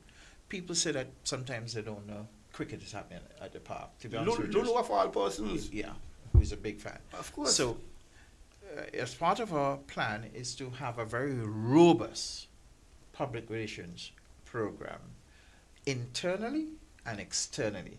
Primarily internally, because if we do a good job internally with our members, they will help us to sell it externally as well. But how could you do a good job with your members and you're not meeting with them? Precisely. But we also would be able to communicate with them in a fast way and on a regular way. I like that, Val, and it is dear to me. Today I was going through the park and I saw about 20-something, 30 people, male and female, having fun on the cricket, in the cricket section. So I'm wondering what's happening. I made a call. They were too big to be a school, so I started thinking maybe it's a company having a picnic there or whatever. I made a call only to find out that there was some coaching happening with the St. Kitts Cricket Association, 5 for, what is it called? 5 for Fun. 5 for Fun. It's a sub-regional, well, a regional thing. And I'm thinking, well, why don't I know about this? So that is in keeping with your well-kept secret about cricket. And again, Val, could you just wrap up, put everything you've said, anything you might have missed, Well, and let the electorate know why they should vote for you and your team? Well, I'm going to put it this way, and I'm perhaps going to mention the most important thing, and that is some of the things that we're going to do. We have to use all the resources we have to make sure that we reintroduce a sustainable 2-day weekend, Saturday and Sunday, red ball, dress in your white, club cricket league for St. Kitts. But Biff, we also want to do a St. Kitts Nevis red ball club league Why? Because we only have 6 clubs in St. Kitts right now. So that's not a lot of games you could play for a season. So we want to first have our own local season, and then working with the Nevis Cricket Association, we want to have a federal red ball cricket league competition. And we will also have it at other levels of cricket as well. So that's 2 things. The third thing we want to do is to see which programs we can strengthen and reintroduce at the younger level, whether it is on the 13, on the 15, on the 19, etc., that we would want. Additionally, the immediate attention that would be paid to both the grassroots program, the schools program, and also the women's program. Those are some of the things that we want to do immediately. But before the end of the year, before the end of 2025, if me and my team are successful, this is not on the field, this is going to be out of the field. We are going to find the resources to organize and host a gala of high level to pay tribute to some of our past cricket greats, the Luther Kellys, the Victor Eddies, and a whole list of them. I do not want these guys to transition, and we haven't used the opportunity to say thank you to them. We appreciate you and all that you have done to our country. We don't have an awards program for cricket, and that is sad. It means we're not giving recognition to those who have given us so much of their expertise and time. But also, in that mix, must be due recognition to Jazara Claxton, to the Louis brothers, Jeremiah and Mikhail. And they have another brother. Would you believe it? I call that family the cricket royal family. There's a younger brother, Jerickson, who just made a century 2 Sundays ago for La Poinciana to help them win the 40 overs championship. We must give recognition to people like Virgil Newton and many others who have done well for cricket.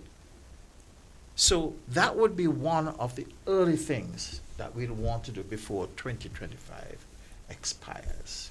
A mentorship program is another initiative that we want to undertake so that you can mentor people like Jazara Claxton, some of the other young cricketers we have. Area weeks. Yeah, because sometimes they have the talent and the ability, but it's to help them with their mental capacity and their attitude, their personality, etc. Because a champion is more holistic than just having the cricket skills.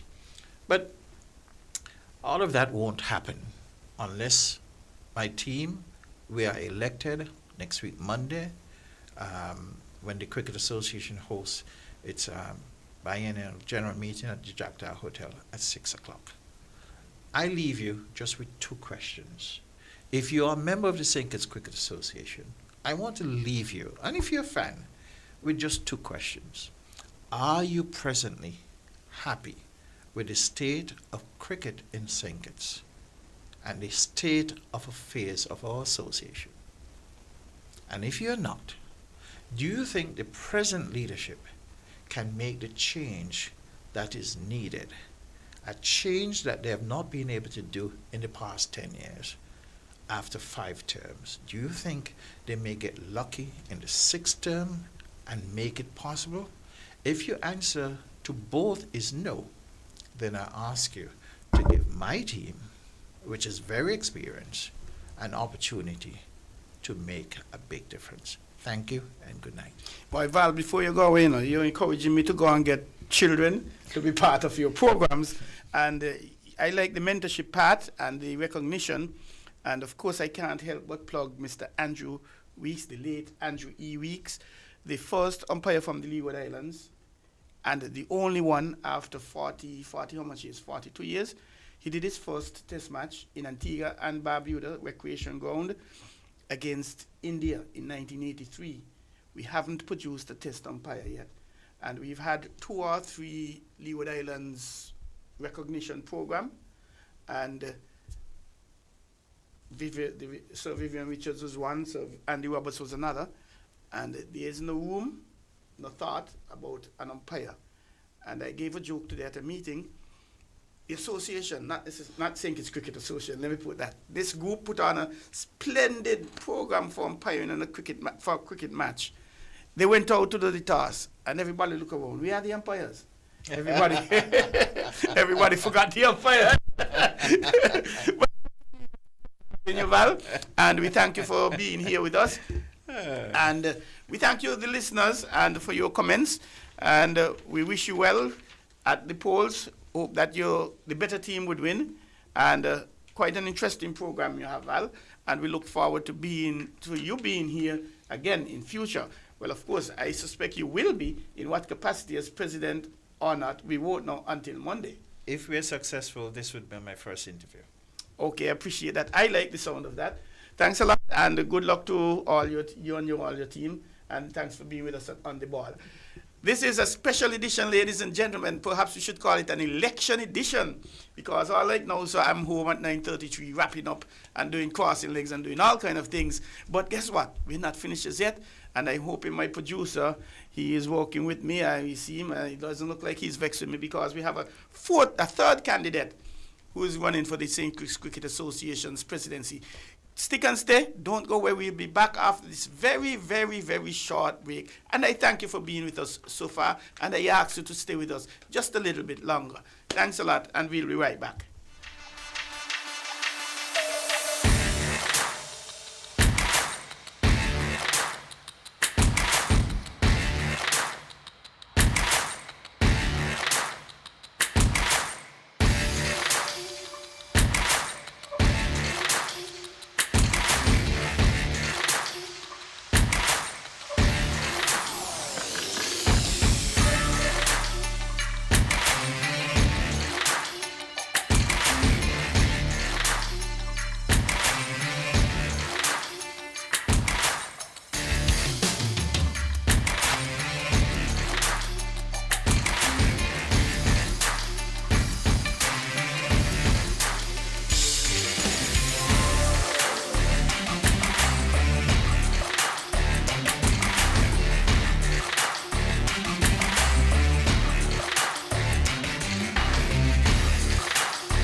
Voices has a new time. Starting Friday, January 24, tune in from 10 to 12 on Mondays, Wednesdays, and Fridays for Voices right after Island Tea on WINN FM. Money Matters with Dr. Terrence Martin moves to Monday afternoons from 1 to 2 p.m. Inside the News on Saturday mornings, now 10 to 12 noon. Tune in to WINN FM 98.9. Log on to winmediaskn.com and our YouTube, Facebook, and Twitch pages. And let's go. Keep up with the news on our website and by following our WINN Media SKN channel on WhatsApp. Message your comments or call WINN FM at 466-0989, 662-0989, or call our U.S. numbers from anywhere, 718-285-6984, 305-921-4619, and call our sales office at 466-9586. Voices, now 10 to 12 a.m. Mondays, Wednesdays, and Fridays. Money Matters, 1 to 2 p.m. Monday afternoon. And Inside the News, Saturdays, 10 to 12 noon on WINN FM 98.9.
election edition, the late night edition of On the Ball here at WINN FM 98.9. To all of you who are up with us, we are hoping that you're still up with us, and we say thank you very much. And we apologize for keeping you up so late, and we really appreciate the fact that you're here with us. We hope we haven't left you.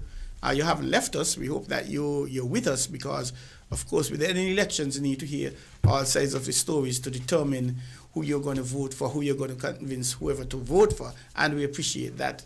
And we say thank you very much for being here.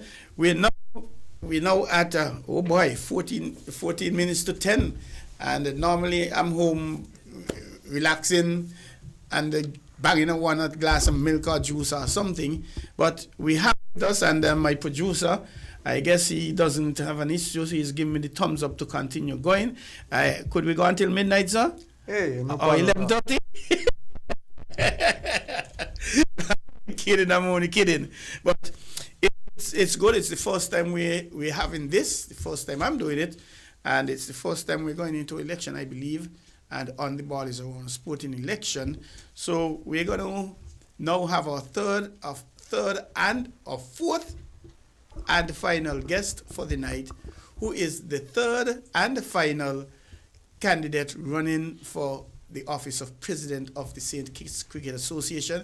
And we say good evening, sir. Welcome to WINN FM 98.9, and I'll allow you to introduce yourself. Good evening, dear Troy. It's a pleasure. This time of the night, I suppose everybody's ready to go to bed. But I suppose what we're going to have, what we'll be saying tonight will bring some new ideas and new thoughts to cricket. And for the love of cricket, that's why I'm here tonight. And I want to say thank you to you and the WINN FM staff for giving me this opportunity to really air some thoughts and views that I have that I think is really very important for we to adopt, which is different to what you've been hearing. We appreciate the fact that you're here, and that's what elections are all about, different ideas. Yeah. I normally say politics is wanting to get a big stone from Sandy Point to Bastille. Somebody might say, well, boy, let's put it on carry it on this, put it on a boat, and let the boat come up to Bastille, take it off. Somebody might say, put it on a flatbed and drive it up. Somebody, the next body might say, boy, no, why don't bring a helicopter, plug it up and go. At the end of the day, whichever method you use, the stone will get to Bastille. But it's how long it's going to take and how much inconvenience it'll form, and of course the expense. And to me, that's my simple definition of politics. And the big things that go on here in cricket in St. Kitts, and the incumbent and his, well, not necessarily his team, but the incumbent has been in place, the president, for the last 10 years, pardon me, since 2015, going for a sixth term. So we'll get right into it, Calvin. Tell us a little bit about you and what makes you believe that you're a good candidate for the role of president of the St. Kitts Cricket Association. Well, thanks for that question there, Troy. A number of the cricket folks within St. Kitts really don't know too much about me because I happen to be fortunate to spend about 30 years plus in Canada. And most of my cricket days really was in Canada. When I left here, I played for school, and the year after I played for 1 year for St. George in the second division. My dad was in St. George with Mr. Austin Eddy and so forth, and that is where I really... And what's the name of your dad? My dad, Edwin James, everybody knows him as Eddie James. Okay. Right? He was very much involved. At the time, not really so much as a player because he was more footballer. He represented the island in the late 30s, 40s. Okay. But he got involved in cricket through Austin. You know, and that's Austin Eddy? Austin Eddy, that's correct. Okay. And this is where my cricket interest really started after leaving school. You know, I remember playing one of my games, which was one of the more fearsome games with Mr. Spooners, one of the fast bowlers there from the police. And we as a young guy, you know, about 14, 15, 16 years old, you know, that was really treacherous for us. But that was my beginning. You know. Baptism by fire. Yes, that was my beginning, you know, and it was really fast. You hear the ball whistling passing you, know. I mean, my first game I remember like today, I made 15, which was really good for me. You know, I get a big compliment. 50? You know. 15. Oh, what? 15, you know. I always remember that. But having the opportunity to go to Canada, we really left here to go and study, you know. My background is engineering. I did industrial engineering and then I did petroleum engineering. Moved from Montreal, went to Alberta. And this is where my cricket really got back. Because in Montreal, I was really studying for the most part. I didn't play much cricket there. I was there for 7 years. After school, I worked for a couple of years. And then we went out to the old country. And I realized there was a lot of cricket in Alberta, which we don't hear a lot about in Canada, because that's Western Canada, it's 4 hours away from Montreal, So that really brought me to the cricket ground. And it's there where, my cricket skills and my cricket ideas developed. And to cut a long story short, we had a lot of tours in Western Canada, northern United States, Victoria, Vancouver, down in LA, Seattle, Washington, all that kind of stuff. Medicine Hat, we had the British Army training centers in southern Alberta. We played a lot of games against them, played against Saskatchewan, 1 or 2 games against Manitoba because Manitoba was a little further east of us, and it's cold out there too. And our cricket times was really between April and September, if the weather allows, especially in the April month, And from being captain to president to administrator to manager and stuff like that, one of my most outstanding trips outside of Canada was when we took a millennium tour to Barbados. And at that team, we had at least 10 not national cricketers, but from different countries, okay? From 10 different countries. They refer to as United Nations, And that was very good because we was met on the airport by Sir Gary. Wow. And Sir Gary attended our opening. Gordon Greenwich, Desmond Haynes, they came to our opening. We stayed at time out at the Gap. And we had a very, very, very exhausted tour. It was the same time, I think, Sawan made his debut for the test match, for Indies team test match against Pakistan. We were touring at the same time. It was almost a little conflict when they came in because they changed the schedule. And that kind of messed up. Right? Okay. Yeah. And the other thing about that too, we came from a high elevation in the winter, minus 25 in Canada, to plus 25 in Barbados. The guy who made 50 from Sri Lanka, he almost got a sunstroke, And that was some of the experiences that I had. But over the years, I've been very much involved, hands on, hands off. I was instrumental because of my engineering background. I developed and installed 4 cricket pitches in Alberta. Okay? I went into the schools, I worked with a team, I developed clubs, and we traveled almost, you can say, every weekend, especially when it's a long weekend, it's a game one way or the other. Either we go or if somebody come, But the area that really I enjoyed most, which I worked and played with, was the youngsters. That was always my mantra, I played cricket with the youngsters from ever since, and I look at their development. And that, to me, what set the stage for the development of our cricket. Considering that you really don't, or you're not playing in a country where cricket is #1 sport, right? Cricket is regarded as, one could say, minor sport, it's football, it's hockey, ice hockey, is, in the summertime, horseback riding, all that kind of stuff. So you had to really promote the game. The game of cricket. Yes. And that is where I was one of the only person at the time that, along with about 120 other sporting groups and allied groups, that formed a Calgary Sports Council, And that brought a lot of experience to me. That set the stage. So on my return here, because my dad was getting down in age, he was 95 when he passed, and I had him up in Canada with me for a while, and then we came back. And after that, I said, look, maybe I should really look at building some more expertise here. So when I attended the first meeting at Wanda Park in 2005, that is where I got linked up with the ECCB, Eastern Caribbean Bank, And that is what gave me the adrenaline going forward, because I was the only Cartesian on that team at that time. When I always have to give a lot of credence to him, Mr. Alex Alexander, who's working at ECCB. And he invited me to be part of the ECCB team. And that is where everything started to come to me back, because in that first meeting, frankly speaking, I was a bit turned off. Because he had the bickering with some of the guys from the old clubs in the back. And it kind of turned, because I just came from up north where we were really organized. And, the good or bad thing about it is everybody wanted to know, wait a minute, could a small man be president? And you're playing with these Englishmen, these Australian, these Bajan, these Chinese and so on, right? But I developed a relationship with them to bring everybody on board, you know?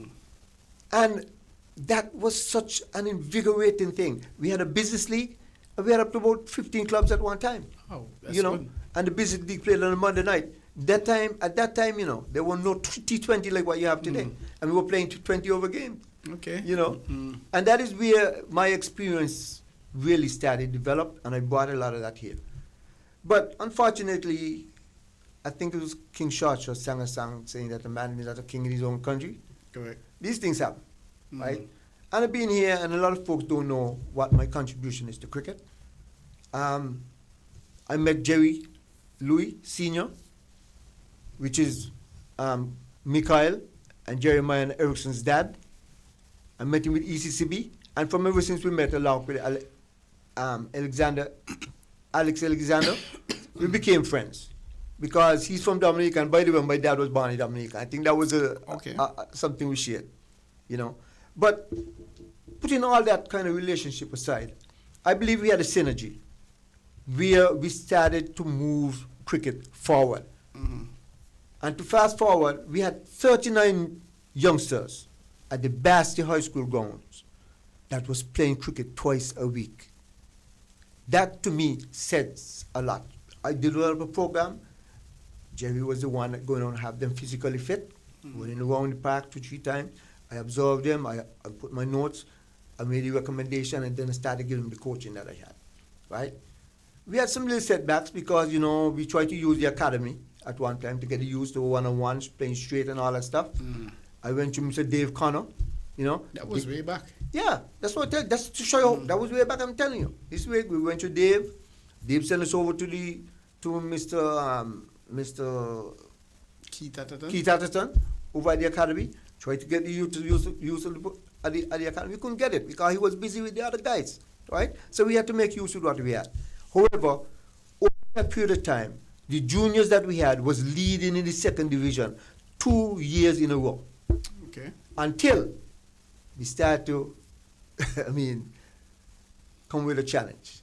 We go to grounds in Connery, in Keon, in Molyneux, the old grounds in St. Paul's, the new grounds in St. Paul's, Sandy Point, Newton Ground. I think we had one of the games even in Rothschilds, right?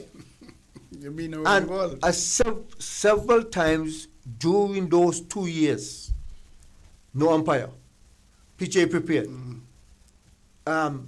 PJ map, and it presented for those 2 years. We ended up playing 3 games in a year, you know, and a lot of the youngsters who was all excited and wanted to play cricket because they were friends of Meyer and Jeremiah and Kyle and all that stuff. So he had a lot of their friends. They can't play cricket. Some of those guys even had time off from asking their supervisors at work, because they work 1 or 2 days, Friday night and a Saturday on the weekend, to get time off to play, and they don't play any cricket. We end up a pickup game. So it really turned off a lot of us, and that's the time we took a sabbatical. Took a sabbatical. I said, and a couple other things happened there, you know, within the organization. You know, you're having 2 family members is part of signing authorities for the association, signing checks, financial checks, you know. 2 family members. 2 family members. I don't want to call anybody name here. I appreciate that. You know, thank you. You know, because I respect the association. We had a situation here where Treasurer's report supposed to be delivered, or he gone to the airport and he'll be coming. Let's start the meeting. Never show up. These kind of things really turned me off, and I that's the time I really left. That is some of the history that our members of the association need to know, because a lot of it still continues today. So, what really, amidst all of those things happening, Yes. what was the driving force for you to get up and say, well, I have to contest this election? And you would have contested unsuccessfully in 2023. Last one, yes. I kept getting calls, see? And to be honest with you, cricket is part of me. Cricket is my #1 sport. And when I look around and I see nothing is happening in the juniors, and again, too, you know, I wanted to cause the Louis, you know, Michael and me, we still communicate, you know. I mean, his dad and me, we still communicate. I said, look, man, I got to do something about cricket. you know. And, you know, Patrick, you know, these are a couple of the other guys, you know, those guys that play. I say, look, I think I'm going to chum my hand in. I think another person too, I want to commend you. You were one of the driving force behind me in 2023, you know, and you inspired me, you know, to move forward in cricket. We had our disagreement, of course. That's why we're not together today. That's understandable.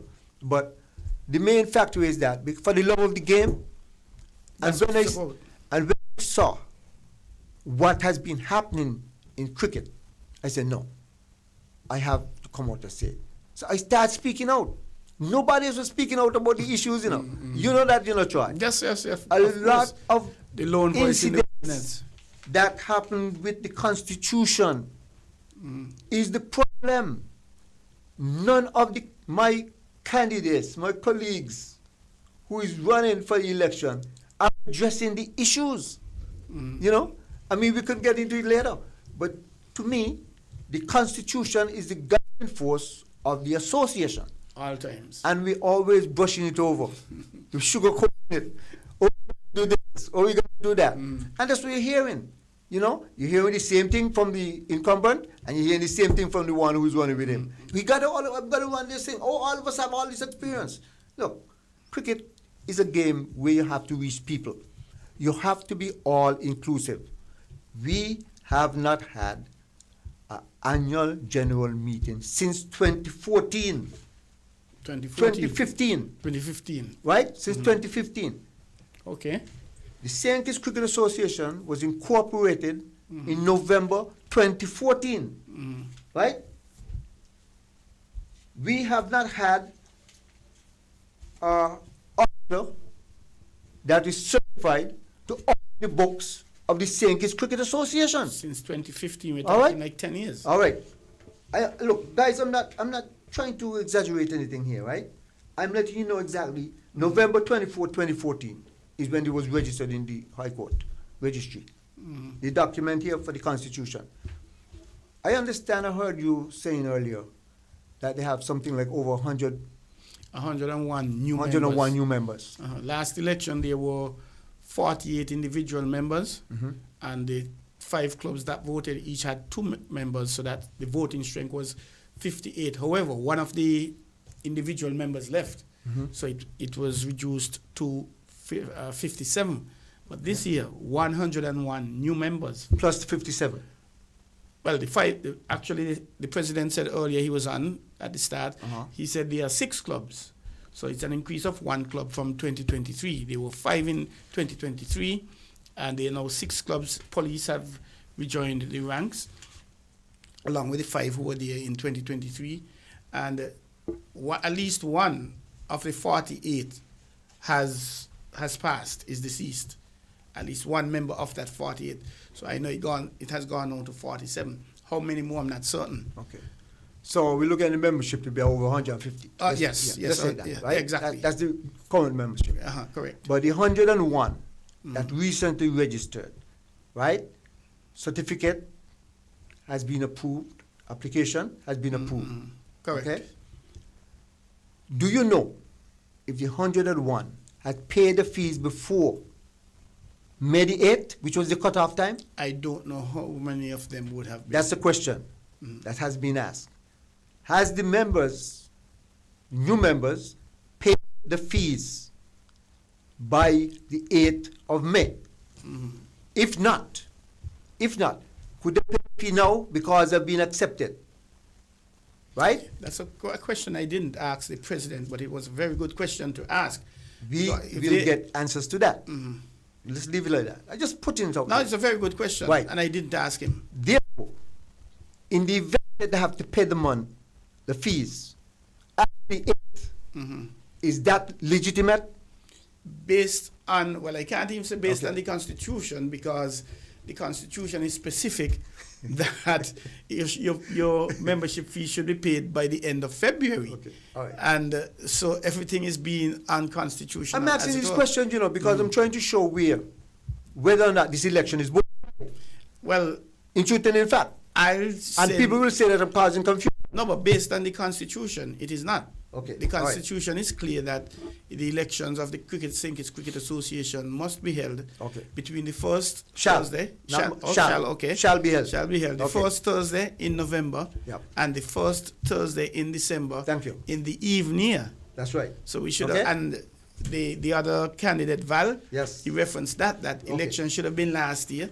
Okay. And election will be this year. And he also promised that were he to win on Monday, he's going to change that because next year they're going to have elections to bring it back Well, we didn't in really line know. with the Constitution. We didn't really know because we don't know if he could be in here to change that. Of course, we don't Okay. know. All right. The next question is a follow up to that. Do the current executive or management has the power to change the Constitution? No, they don't. Okay. It's- I'm asking you the question now. You know, you realize it's over your job, right? Okay. That's all right. It's not about cricket. When it comes to constitutions, amendments are done by generally two-thirds. Thank you very much. The membership, not I'm the glad executive. you're talking. I'm glad you're saying it. It's not me. My knowledge. People might think that I might be saying something because I have a copy right here. I have a copy of the Constitution right Yeah, I before me. realize that. Okay, right? So what I'm saying, that's the next question, right? Whether they have the authority to change the Constitution. The next question I have, the Constitution clearly states that a certain officer is required, appointed by the Cricket Association that is not a member And approved by the membership. and approved by the membership. Have you heard who is an auditor? Did anybody give you a form? Have you get any notice to say there's an auditor? No, and I'm Okay. a member of the Cricket Association. We all are. Uh-huh. Okay. And I know at the last AGM, there wasn't an audited statement. It was just forget the term. So- But it wasn't audited. So why- and there was a promise Yes? to have it audited. Thank you. audited. Well, we're going to hear what the minutes say. But let's continue. I'm just asking questions tonight. I don't want to sound that I'm here. But tonight is not. It's about you and why you think. But these are for you. These are the reasons why. Oh, These things to you're identifying challenges or shortcomings. these are reasons why I am running for election. Okay, fair. That's nothing wrong with that. That is all I'm trying to bring to So the for the public. listeners, you're actually saying, Yeah. I, Calvin James, I'm running because I'm not happy with the way the Cricket Association has been running things, governing things. For the last 10 years plus. So you're highlighting them. Exactly. But we're going to come to the part as well as what I'm going to do. I will tell you. I'll tell you. We're coming to that. But we need to know this because this has been so. And people hearing all these lot of background information and experience and certification and who is manager for this time. They want Try. And, a question though, not to pass you to derail you or anything. You did mention that you and your team. Do you care to tell us the members of your team Well, who will be contesting with to you? be honest with you, we had a meeting on that, and because of some of the incidents that have been happening to some of the individuals, and I didn't want this, but I have to try to be very careful not calling names here. Okay? What has happened is that it was agreed that they prefer to be remain anonymous. Okay. That is why a couple of them did not. And we respect that. Yeah, did not put a letter into as well, right? And the main reason for that is because I was really trying to recruit young guys on my team, guys, because we have a disparity as well, whereby we have 5 clubs. You said 6 clubs. 6 clubs. That's 12 votes, but we have 150 members. Who's going to tell the 6 clubs how to play? Okay. And I'm proposing tonight that the clubs be given, I want this to be clear, instead of the clubs having 2 votes, right, with 2 people, the clubs will be able to have 10 votes per club. 10 votes per club. 10 votes per club. So that's 60 votes. So with the current, does it do anything with Well, when it comes to the 150 votes? well, it may not do anything, but we never get 150 people show up. They always get Yeah, that- 60, that's 75. true. So you got a little more balance. You'll be hearing more people talking who playing. And you'll be having more Okay, crowd. I see where you're going with this. Yes. You want players to have the To voice. have a say. To have They're playing cricket. to have a say or have the Have voice. the votes and have a say. We're having a say. We'll You have have the a say, vote. but no, but Yeah. I could tell you things, but you don't study me. Okay, that's correct. You could tell me That's things that I correct. don't study you. I agree with you. So, I'm taking it from you that taking from what you're saying, you want them to have the say. The players determine what they What want they want. to see happen with What cricket. they want to see with cricket. The players should have, the clubs, each club should have 10 votes as of now. What are your thoughts on, rather than having that model, which is a model you're proposing, Yes. each club having 10, Yes. 10 votes, so Yes. that will be 60 votes currently. Right. And the membership is 150 plus. That's right. Like we're using 150. Yeah. So they almost got twice as much. But what is your thought on a model where the 150 vote, whatever is done to them, they still remain members of the Cricket Association, but they don't have any voting strength? You see, when you remove the voting strength, you're removing the interests. That's a good point. But suppose you find alternative measures. Well, it's always open for discussion. I would never close anything for discussion. Somebody might have a better idea than I have. Okay. And that's why I'm all exclusive. That is why I'm going out to include everybody. Put Munsam and Bagai to be part of the... Yeah. Okay. And this is, I'm not selective, you know. I'm not going to this thing, oh, you got to have all these little... No. I am here to include the little kid who's preschool to the old man who's 100 years old. Right? Because I believe cricket is all-inclusive, or should be all-inclusive. Okay? I want to echo that out there because this is where we have a lot of insularities going on within cricket, even with the selection. You know, the players need to know what is the criteria for selection. That should be a document. Of course. But the players know. When you go and you register and you fill in the form to be a member of the St. Cricket Association and you get approval, here's a copy of the Constitution. Okay. Everybody should have a copy. Why are they hiding it? Two friends of mine went to the park to register and they asked for a Constitution. Oh, I don't have it, you know, I think they got it locked up. You can't be serious, Calvin. I'm telling you what I'm here. Look, I don't make up these things. I don't have a copy. When I came out to sabbatical and I went down the park for the meeting, I think it was 2021 or 2021, I think, because it was before I ran for election, so it's 2021. I went in the dining room. I went with the old green book, right? The Constitution. Constitution that they had with Roberts? Robert Jeffers. Robert Jeffers and Kelly. Sign it. I didn't have my notes and so on. We don't do the back. Why are you going with that? They got that no more. That what they said? They would tell me 2 persons had a copy. I could call his name just to say who had a copy. Steve Sanders had a copy on his iPod. And he was an executive member? He was not an executive member, Okay. as far as I could recall. And the president, right? The same president today. He was winning. The Constitution says on clause so-and-so, everybody listened to him. Nobody had a copy. Nobody else had it. Right? Nobody else had a copy. I'm like an idiot now with my old green book. Right? Looking sorry up. to laugh. Man, this is true. You got to put that in your pocket. Put it in the I had to put on garbage. the thing and sit down with my hand full. Listen to what they say every day. You know, that is when I realized, boy, they bring out this new constitution, boy, you know. I had to go to hunt down the place. I think it's you. Well, no, it was before you. I got a copy sent to me. And I started going through it and I see, well, why these guys are not complying with the constitution? You know? Well, I remember, Calvin, when I became a member in 2023, I asked for a copy of the Constitution, and it took some time. And I remember when I got it, of course, I thank the Cricket Association for sharing it with me. And I did a little survey. And of the 50-something members then, the 58 members, not too many had seen a Constitution. Nobody. Never mind had it.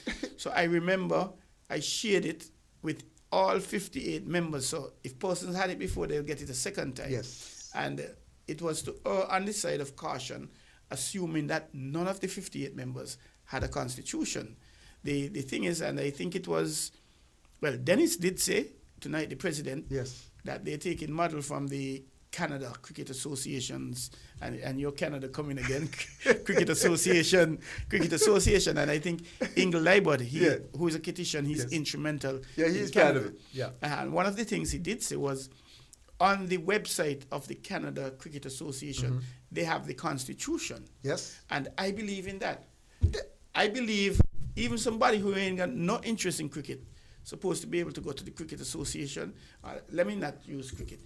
If somebody who ain't nothing about football and they don't have any interest in football, a tourist coming off the ship, they're supposed to be able to walk into the Football Association and say, may I have a copy of the football constitution? And it goes for any other sport. But if you check the large cricket organization, ECCB, Australia, all of them have it there on the website. Yeah. The laws of cricket, MCC got it there. It's sad. ICC, everybody have it there. You're listening to On the Ball here at WINN FM 98.9. We have live in studio with us as a candidate of the... we have a candidate. Yes, you may have some water, sir, of course. A candidate in the upcoming elections for the presidency of the St. Kitts Cricket Association, which takes place on Monday the 19th of May. That's Monday coming at the Royal St. Kitts Hotel. As we say, Jack Dice. Now, 10:16, we're way over time, but it's only fair. Mr. James has been here when he was told to be, and we had some technical issues which started off late, and we want to give him an opportunity to convince you, the listeners, and the viewers, why should you vote for him, why he is the best of all three candidates, including the incumbent Dennis Richards, because, hey, that's what elections are all about. Who have the better ideas, who we believe will do the better job. And he's here to tell us about it. He told us quite a few things that he didn't like what has been happening, and the Constitution being a secret document, for want of a better expression. And he also said that his team, they prefer to be anonymous at this stage. But the big question, the $1 million question, Calvin, why should persons vote for you and your team? What are you going to do for St. Kitts Cricket to make it better? Because we don't expect you're going to be going in and doing the same thing. Of course not. Otherwise, we might as well stick with the incumbent. Of course. So not. what are you going to do different? What are you going to do better? Okay. And plus, what are you going to do on things that are perhaps not happening? Okay. First and foremost, Troy, right? I want to really look in the camera tonight. Of course. And let the general viewers and listeners know. My plan going forward will be built on 4 pillars. 4 pillars that will transform the way we know cricket to be. The first pillar that I want to bring forward to the viewers is love. And I will be brief here because of time. Love. My love for cricket. And I believe love is a catalyst for success and progress. That's the first thing. If we don't have love among us, we can't move forward successfully. So we must have to love the sport and love the people. That's the first pillar, right? The second pillar is humility. Humility, we do need it. We do need to be humble. And we need also to be unpretentious. That is key when it comes to humility. The third pillar is passion. And when I say passion, because passion provides energy. Maybe that's what I have. That's why I'm up here so late, right? And passion gives the desire and the craving for success. That is what you need, the passion. You need that sort of program and that structure that want you to crave for success. And the last pillar, the fourth pillar, is hope. And when I say hope, hope is what we expect, with the need for trust. Trust among our peers. Trust among the people that participate within the cricket fraternity, because we have to give trust to get trust. So trust is the next one, and that ultimately contributes to our goal. Those are the four first pillars, okay? And to move along from the pillars, we have to look at something that always is foremost in developing St. Kitts cricket, okay? We cannot move forward in developing what we refer to as first division or regional cricket before we start preschool and schools cricket development. The first thing we want to do after thanking the folks and bringing our management and executive together and have a feed and get everybody giving their input, and from that we develop a format. We need to look at a holistic development program for preschool, primary school, and high school grassroots cricket. We must, this is compulsory. Those fundamentals will feed the clubs, make them stronger, and that will bring about what we refer to as national cricket and beyond. That is the first major, one will say, program that we need to bring on board. Grassroots, junior, and primary school cricket. And including female. I want to make that. Including female. This will be developed in every community or constituency, if you like, or every parish. Okay.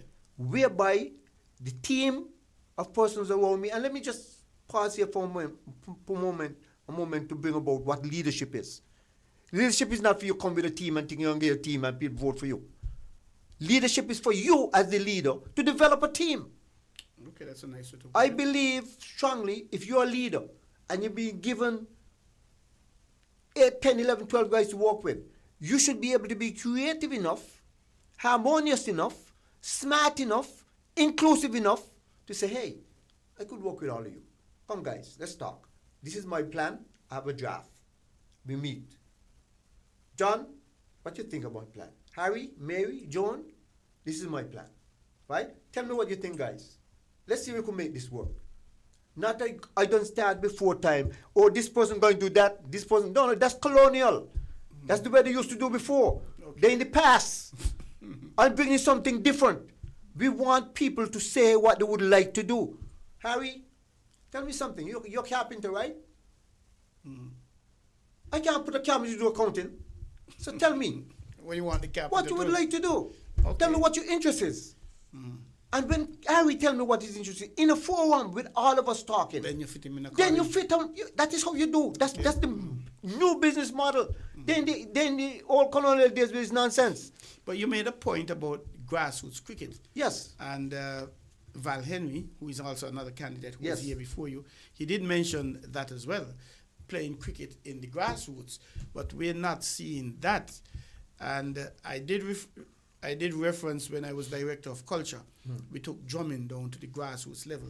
And I didn't have any idea how that would have gone.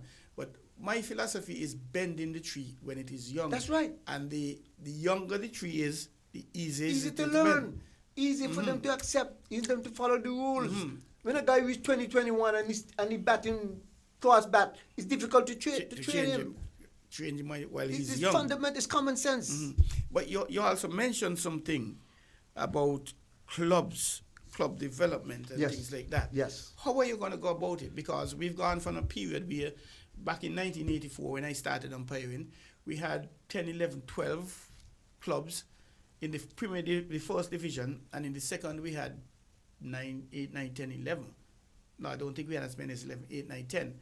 And out of that, Sandy Point had a club in the first division and one in the second, with the first division being the highest level. Yes. Newtown, they also had one in the first and the second. Haynes Smith had one in the first and the second. Police had one in the first and the second.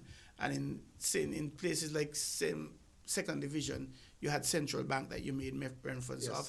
You had Porters. I remember playing against Porters. I wasn't here, but I heard And a very good team. I remember the late Hammers. Yes. And yes, opening yes, bat. yes, I think he represented St. Kitts and I know, Nevis. I know, And boy, he could have beat the ball, boy. He used to play cricket morning, noon, and night. I know. And so, what are your plans, you and your team, to revive the clubs, the number of clubs, to, it may not go to 10 tomorrow, but at least an steady increase over the next few years? Well, one of the major things that is being lacking, not only for club development, almost every aspect, communication. Well, I have that listed here as public relations, because... And not public relationship, I'm talking about communication generally, public included, right? You must be able... Public and internal relations. Yeah, you must be able to communicate with your membership. We have had a meeting with membership since the last 2 years at least. Well, more than that. Yeah, I mean, go ask them, could you get the minutes for general meeting back in 2015, please? General meeting 2016, 2017. We have the right. Of course. We have the right. As a matter of fact, you know, they should be sent to the members. We should have a copy. We can't have a meeting, for an example, and not diverting. but it come to mind as you prompted. In the last general meeting, the president gave his report on the cell phone. Oh, you know that? Yes. We have not received up to now a copy of Dennis Phillip, the current president, report up to today. And you want one again? And you're talking from 2020, 2023. 2023. You know? I don't even remember having one in 2021. Thinking back now. But I will not be strong on that. You'll give the benefit. Yeah. You know, give the benefit to subject to be corrected, if you like. But you're right? not 2023. But 2023, 12 minutes and 10 seconds giving his report on his cell phone. Up to today, we have not received a copy. 12 minutes and 10 seconds. Where you got it from? I set my timer. I set my timer. That is specific. That is right. You didn't say 15 minutes. 12 minutes and 10 seconds he took for his report on his cell phone. I set my timer on my phone. It's interesting. That is how much I took notes from that last meeting, because I know. Let me just relax. I realize you're getting extremely passionate, and I need to tell you, you need to take it down. And let me help you. We're listening to On the Ball here at WINN FM 98.9. We have with us the third and final candidate for the presidency of the St. Kitts Cricket Association, Mr. Calvin James, and he's really extremely passionate. Before him, we had Mr. Val Henry, and before Val, we had the president himself, Mr. Dennis Phillip, and it's all about WINN FM 98.9 and On the Ball, bringing the candidates to you. Big elections coming up. The incumbent, he has been there for 10 years, 5 terms. He's going for a 6th term. And the big question is, as Val asked a few questions, if you're happy with the status quo, of course you vote for Dennis. If you're not happy, then you have 2 other gentlemen to consider. You have Val Henry and you have Calvin James. Last election in 2023, it was a 2-way traffic. It's just 2 candidates for the presidency, 2 candidates for quite a few of the positions. It was Calvin going up against Dennis back in 2023, and Calvin was victorious. And Calvin is telling us why we should vote for him. And I said we because I'm a member of the St. Kitts Cricket Association, and he mentioned public relations, he mentioned communications on a whole. I'm on that now. And I, in terms of communications, I happened to be passing through the park today, and I saw 20-something, 30 people, adults, male and female, having fun playing cricket. It wasn't a strict cricket, but I'm wondering what's happening there. I thought that maybe it's a business as part of their fun week or something, just having a little fun with cricket, only to find out the Cricket Association had organized, not kiddie cricket, what they call it, Fun for 5. Fun for 5, yes. Fun for 5. That. I got an email coaches, from Cricket West Indies on that. Coaches happening in a coaching course. I think it's in Nevis already. They start in launched in Nevis, and I'm wondering, well, why are journalists not knowing about this? Why the Cricket Association doesn't send a letter, a notice, a memo? Why we don't hear anything on ZZ? Why we don't hear the communication? I can't speak to ZZ. Or any media center, but sorry. I could speak to an email because they did send an email to say congratulating Jazara on being selected to the West Indies team. Yes, they will say that, yes. So that was communication internally between the members. Yes. But you're saying that something like what was happening in the park should have been on air. The membership need to know. Press release coming out. Well, the public relation officer should get on the radio and promote that. I could tell you, Calvin, I don't know if you know, that the Cricket Association, they launched an app saying it's cricket today at 2 o'clock at Warner Park, which will allow persons to go online and follow matches, live scores, follow scores in matches live, and 2, compilation of stats data about games. And ultimately they're going to go back to even the days when Hesketh Benjamin, they're going to try to get him. They're not going to get there in the next how many years, but when Hesketh Benjamin played for St. Kitts. Persons would have that. I think that is an excellent idea. Of course, congratulations to them. And pause. Take a pause like me. Congratulations to the current executive. All this happening in election year. They're there for 10 years. Election week. Sorry. They're there for 10 years. No initiative. No thought. But this is an initiative. But this is an initiative because it's an election year. So they want to make you feel like doing something. I have to be critical, you know. I have to be critical, and I'm not taking away the credit. Don't get me wrong. It is good that they find that it is a need for them to do this now. But in all fairness, they started testing it about 2 months ago, I think the president Well, said. yeah, well, that's fine. 2 months ago, but the election should have been in 6 months ago. So, You know what I mean? Election should have been 6 months ago. You know, So, this is reality, you know. I mean, look, let me just be fair. And I'm speaking honestly and sincerely. I am not here to run for the position for any trophy, any medallion, or anything to make me fatten my pockets. I am here for the love of cricket. I give my life to cricket. I have less years to live than what I've already lived. I want to see cricket what it used to be. Even when I left here to go to Canada, right? I believe that a lot can be done for cricket, but we need to communicate with the people. We can't do it alone. How you could function for 2 years and you have one meeting with your members? that's correct. Man, that's enough. But, that is enough for people to bring a vote and no confidence against you. That is totally inept.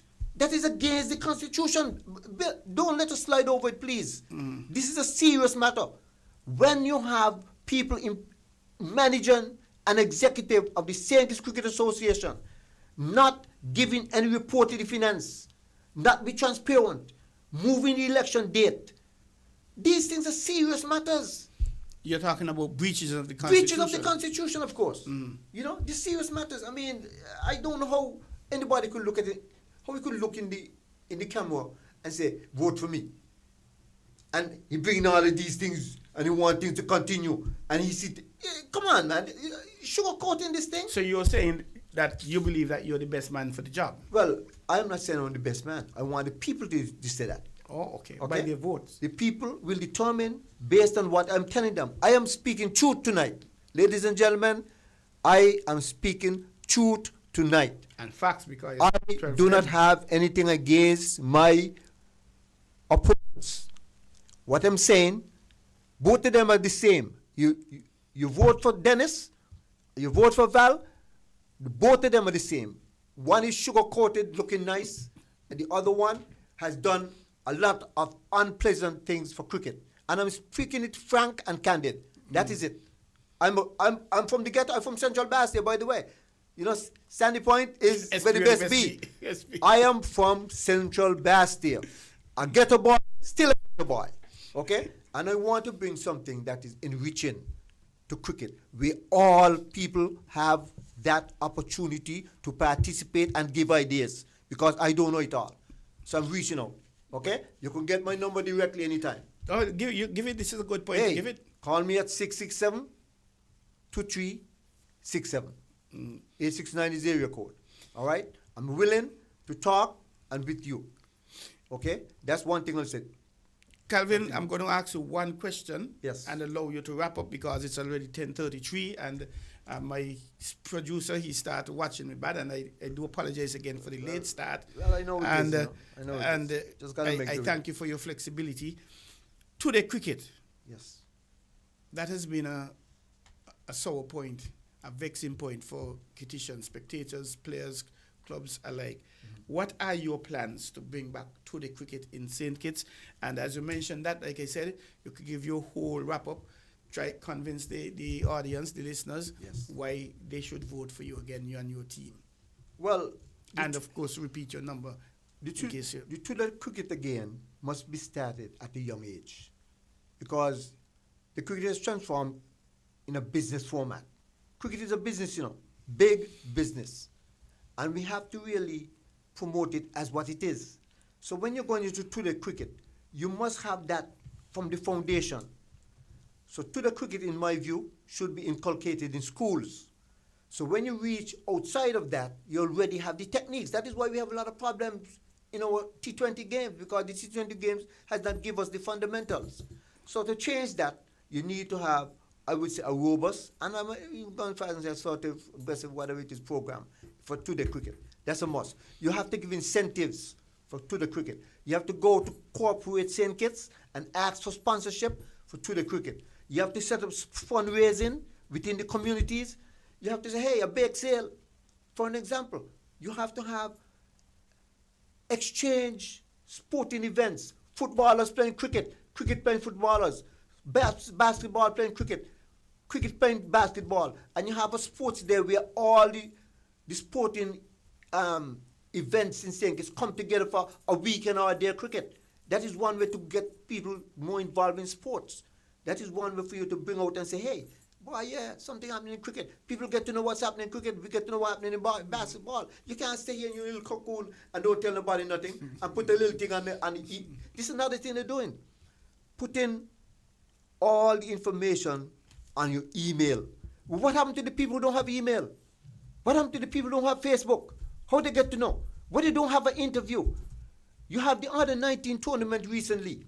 Okay, for an example. And under 19 is on, Okay. But where you didn't have a pre-sporting interview with the captains. St. Martin captain, St. Kitts captain, Nevis captain, Antigua captain. Hey, John, tell me, how are you doing there for your cricket team? What's the name, where your cricket team is? Where you don't have a post, people know. Why, again, at the end of the under 19 tournament, you had a post interview, and it's only the two teams in front there could hear. The spectators who down in the park ain't hear one word. So no public address No system. public address system. How you expect people to support cricket? So these are the things that you need to look at. When you want to go into cricket, you have to sensitize the people. When you go into schools, they bring the teachers, they bring the parents, they bring the other peers. So the news get out in the community. They'll be playing against Kayan. They'll be playing against Connor. At Bastia, High School, Bastia, what do you call it again? Connor, William Connor, Primary. You know what I mean? Playing against Tucker Clark. You know what I mean? So what I'm saying is like how you have in track and field. Why is it track and field could have the word block off up there for boardwalk and we can't get in cricket? Tell me why. What do they have that we don't have? Because we are not communicating with the ministry. We haven't written a document to show them these are the benefits. This is our plan. They're sitting down there with their hand full saying, oh, the ministry this. So you're saying you're going to change I all will of that? change that because the first thing we're going to be sitting down as a group, as I mentioned to you before, right? Thank you very much, ladies and gentlemen. For the And you have 30 seconds to wrap up because Right. it's heading to 11. Thank you very much for giving me the opportunity to lead you. I would like to have an official breakfast for everybody. Wow, First thing. that sounds good. Okay? So we have a breakfast. Next thing we're going to meet now, management and executive. Manager and executive meet. Hey guys, give me some ideas. What do you think? Got my plan. We talk. More or less like a retreat. You gather that from them. President, the secretary, whoever, you call a general meeting with the membership. Membership important. You put it on screen. Members, we met for our first meeting. This is what we'd like to propose. What do you think? Retweet it again. That is how you be inclusive. You can't go, I select you. Oh, yeah, he's in the banker. Oh, yeah, he's a... give me a break, man. That is your view. That is your model. I mean, but you would appreciate that different people do things differently. Try, you agree with me, you know. I know you agree with me, you know. You see you smiling? I know you agree with me. So once you smile with somebody, I know you agree I'm with just me. being friendly and polite as a host. Just shake your head, no, man. Nobody would know. Your boss would know. You know what I mean? That's another shot. But 30 seconds to wrap up, Calvin. But and give your telephone number again for in all fairness, ladies and gentlemen, this is a serious matter. And I want to really offer my candidacy to be president for the St. Kitts Cricket Association. I believe that my background, not only locally, I was born here, raised here, born in Central Bastia, still live in Central Bastia. And I want to offer myself as presidency because I'm bringing what you will say truth to the people. I am bringing what no other president has done. Truth and honesty and all inclusiveness. We even have discussion with the less able body to introduce blind cricket. Nobody talk about them kind of things. Introduce blind cricket. We want to have everybody on board. We want to write to the Ministry of Sports, the Ministry of Education. We might even introduce having a 10-10 cricket against the people in politics. That would be a nice thing to do, Yeah, you know, definitely. because we have to lift the interests of cricket to everybody. And I'm saying here, what we intend to do is to reach out to you regularly. This will be mandated if I'm the president. This will be no hidden. You'll be able to see all the finances. You'll know who get paid and who will get paid, who put in money in the pocket, who get in all of the jobs for cricket. All that need to come out to the people. And that is what we have that seen. And I would say to you this evening, you're looking for a new vision. You're looking for trust. You're looking for honesty. And I'm here to work with everybody. I'm not here to be selective. You don't have to get a degree. All we want you to do, come forth and we will teach you. As for the clubs, we will set them a template to make them better. We're not going to say we're working with them or we're looking for them. We will say this is a template. You got questions, ask us. We set a committee to deal with that. We look at what's happening in ICC Cricket West Indies and we work with that. These are mandated things that is fundamental. You know, and these are things that I've done. I've done this in the past to create cricket, and if I could do it in Canada, why I can't do it in St. Kitts? Can't do anything about cricket? Can't I just learn cricket the other day? You know, and I'm not hitting Canada because I have friends and family in Canada. You know, but what I'm saying is, we are here, had experts in cricket, and St. Kitts was one of the leading countries in cricket, despite the fact that a lot of our heroes has not get recognized. And that is something that will come up when we have in our award, annual award. So you're saying that your committee, if you were to be president, you're going to have an annual award. That's correct. That'll be part of it. That'll be the highlight. Like we had it in Canada. You know, at the end of the season, you recognize not only the players and the past players and the dignitaries and all that kind of stuff. You also must recognize the spectators. That's what people don't understand. People like Lulu. We gave prizes. Yes, we gave prizes to the spectators in Canada. People who do all the time. We go to some other place and the ladies making tea. We got the guys playing steel band for us up there. It's things like these. And of course, you can't forget the umpire because... And the umpires is part of it. Another point we miss. Sorry, Chai. Another point we miss. The umpires must be treated as equal as clubs. What do you mean by that? Why they said like that? You have a situation now where the Umpires Association, I believe, and correct me, is separate. Correct. From the Cricket Association. Correct. They're supposed to be part of the Cricket Association, like the club is. The club is part of the Cricket Association, right? Mm-hmm. The club have 10 votes, right? Yeah. Mm-hmm. The umpires have how many votes? None. Okay. We, however, have a seat on the executive. Yes. That we, the Umpires Association, yes, we determine who that person will be. All right. The Umpires Association will determine that. Yes. Okay. Well, be as it may, what I'm trying to bring is parity. I'm trying to bring everything is formulated at the St. Kitts Cricket Association that will include clubs, umpires, and all and sundry. Okay? Thank you very much. I would. What number can persons who want to contact you can again? Reach me on my telephone 869-667-2367. My email address jamcal3000@yahoo.com. Repeat that email address again, please. JAM for mango 3000 jamcal3000@yahoo.com. JAMCAL3000@yahoo.com. Calvin, it has been indeed a pleasure having you here with us on WINN FM 98.9 on the ball. And again, I thank you for your flexibility. I apologize for having you on so late. But this is perhaps the late night edition of On the Ball, the election edition of On the Ball, so to speak. First time we've gone so late. And I thank you. And I wish you well. You and your team wish you well at the polls. Come Monday, next week, Monday, Godspeed, the 19th of May, at the elections of the St. Kitts Cricket Association. And who knows, we may very well have you here back in your capacity as president of the Cricket Association after Monday sometime. And even if you're not successful, this is not the first time you'll be on WINN FM 98.9. And we thank you. Thank you very much, Troy. Appreciate Pleasure. It, sir. Definitely. and extremely passionate. You're extremely passionate about. Thank you very much. about My cricket. Everybody's personality is different. Definitely, and nothing is wrong with your And passion. I'm not in any way, shape, or form hate anybody. It's just my way of bringing out the point because I so believe in it. You know, I believe that it worked before and it could work again. Definitely. And I'll state that. Ladies and gentlemen, you've been listening to and watching On the Ball here on WINN FM 98.9. And we had an extremely packed program. We had the president of the St. Kitts Cricket Association, Mr. Dennis Philip, pardon me. He was here. And then we had the Jane and Tim from the St. Kitts and Nevis Triathlon Federation.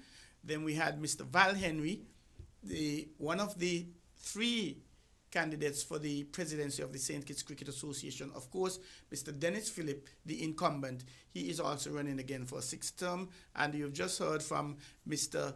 Calvin James, who is the 3rd candidate. And I should indicate that the order of the candidates, it is of no moment, no bearing. Somebody had to go at some point, and that is how it was fixtured. So it was not meant. We don't mean anything by the order of the candidates. So I needed to make that clear. I thank everybody for being here. I thank the comments that have been made.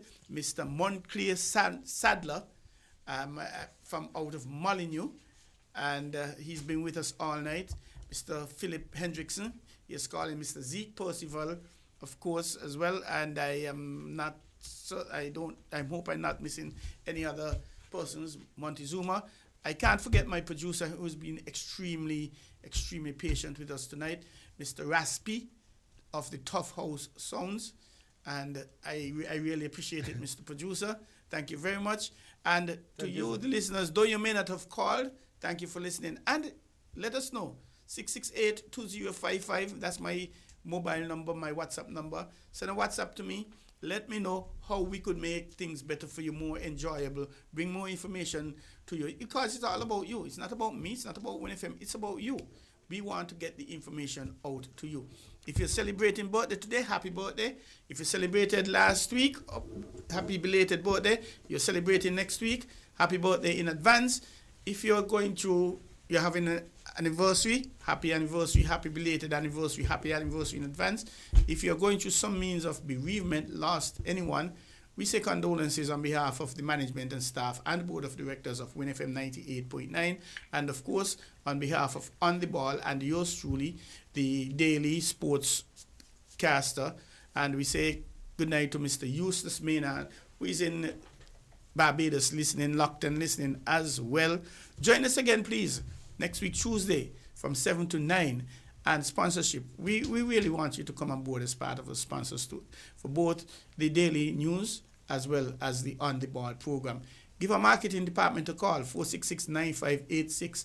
And there must be a solution that we can come up for you as a partner, as a sponsor of either On the Ball and or our daily sports program. I am Troy Bif Mills, and I haven't had the results from the second game tonight between Skellig Garden Hotspurs and SL Horsford's St. Paul's United. And it is said that no news is good news, but I could tell you that Rams Village Superstars, they defeated Island Auto Supply Connery after drawing 1-1 full time. They went into kicks from the penalty mark, and Rams defeated them 6-5. So join us again next week, and have a safe trip if you're driving.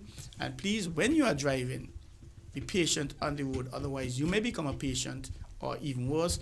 And please cut back on your speed, stop speeding, and drive a safe distance from the vehicle in front of you. And don't drink and drive. And please don't drive and drink, because the life you save may very well be your own and or one of your loved ones. Thanks a lot. Always be positive in your words, in your thoughts, and in your actions. Troy Bif Mills signing out until next week, Tuesday. Godspeed. Thank you very much.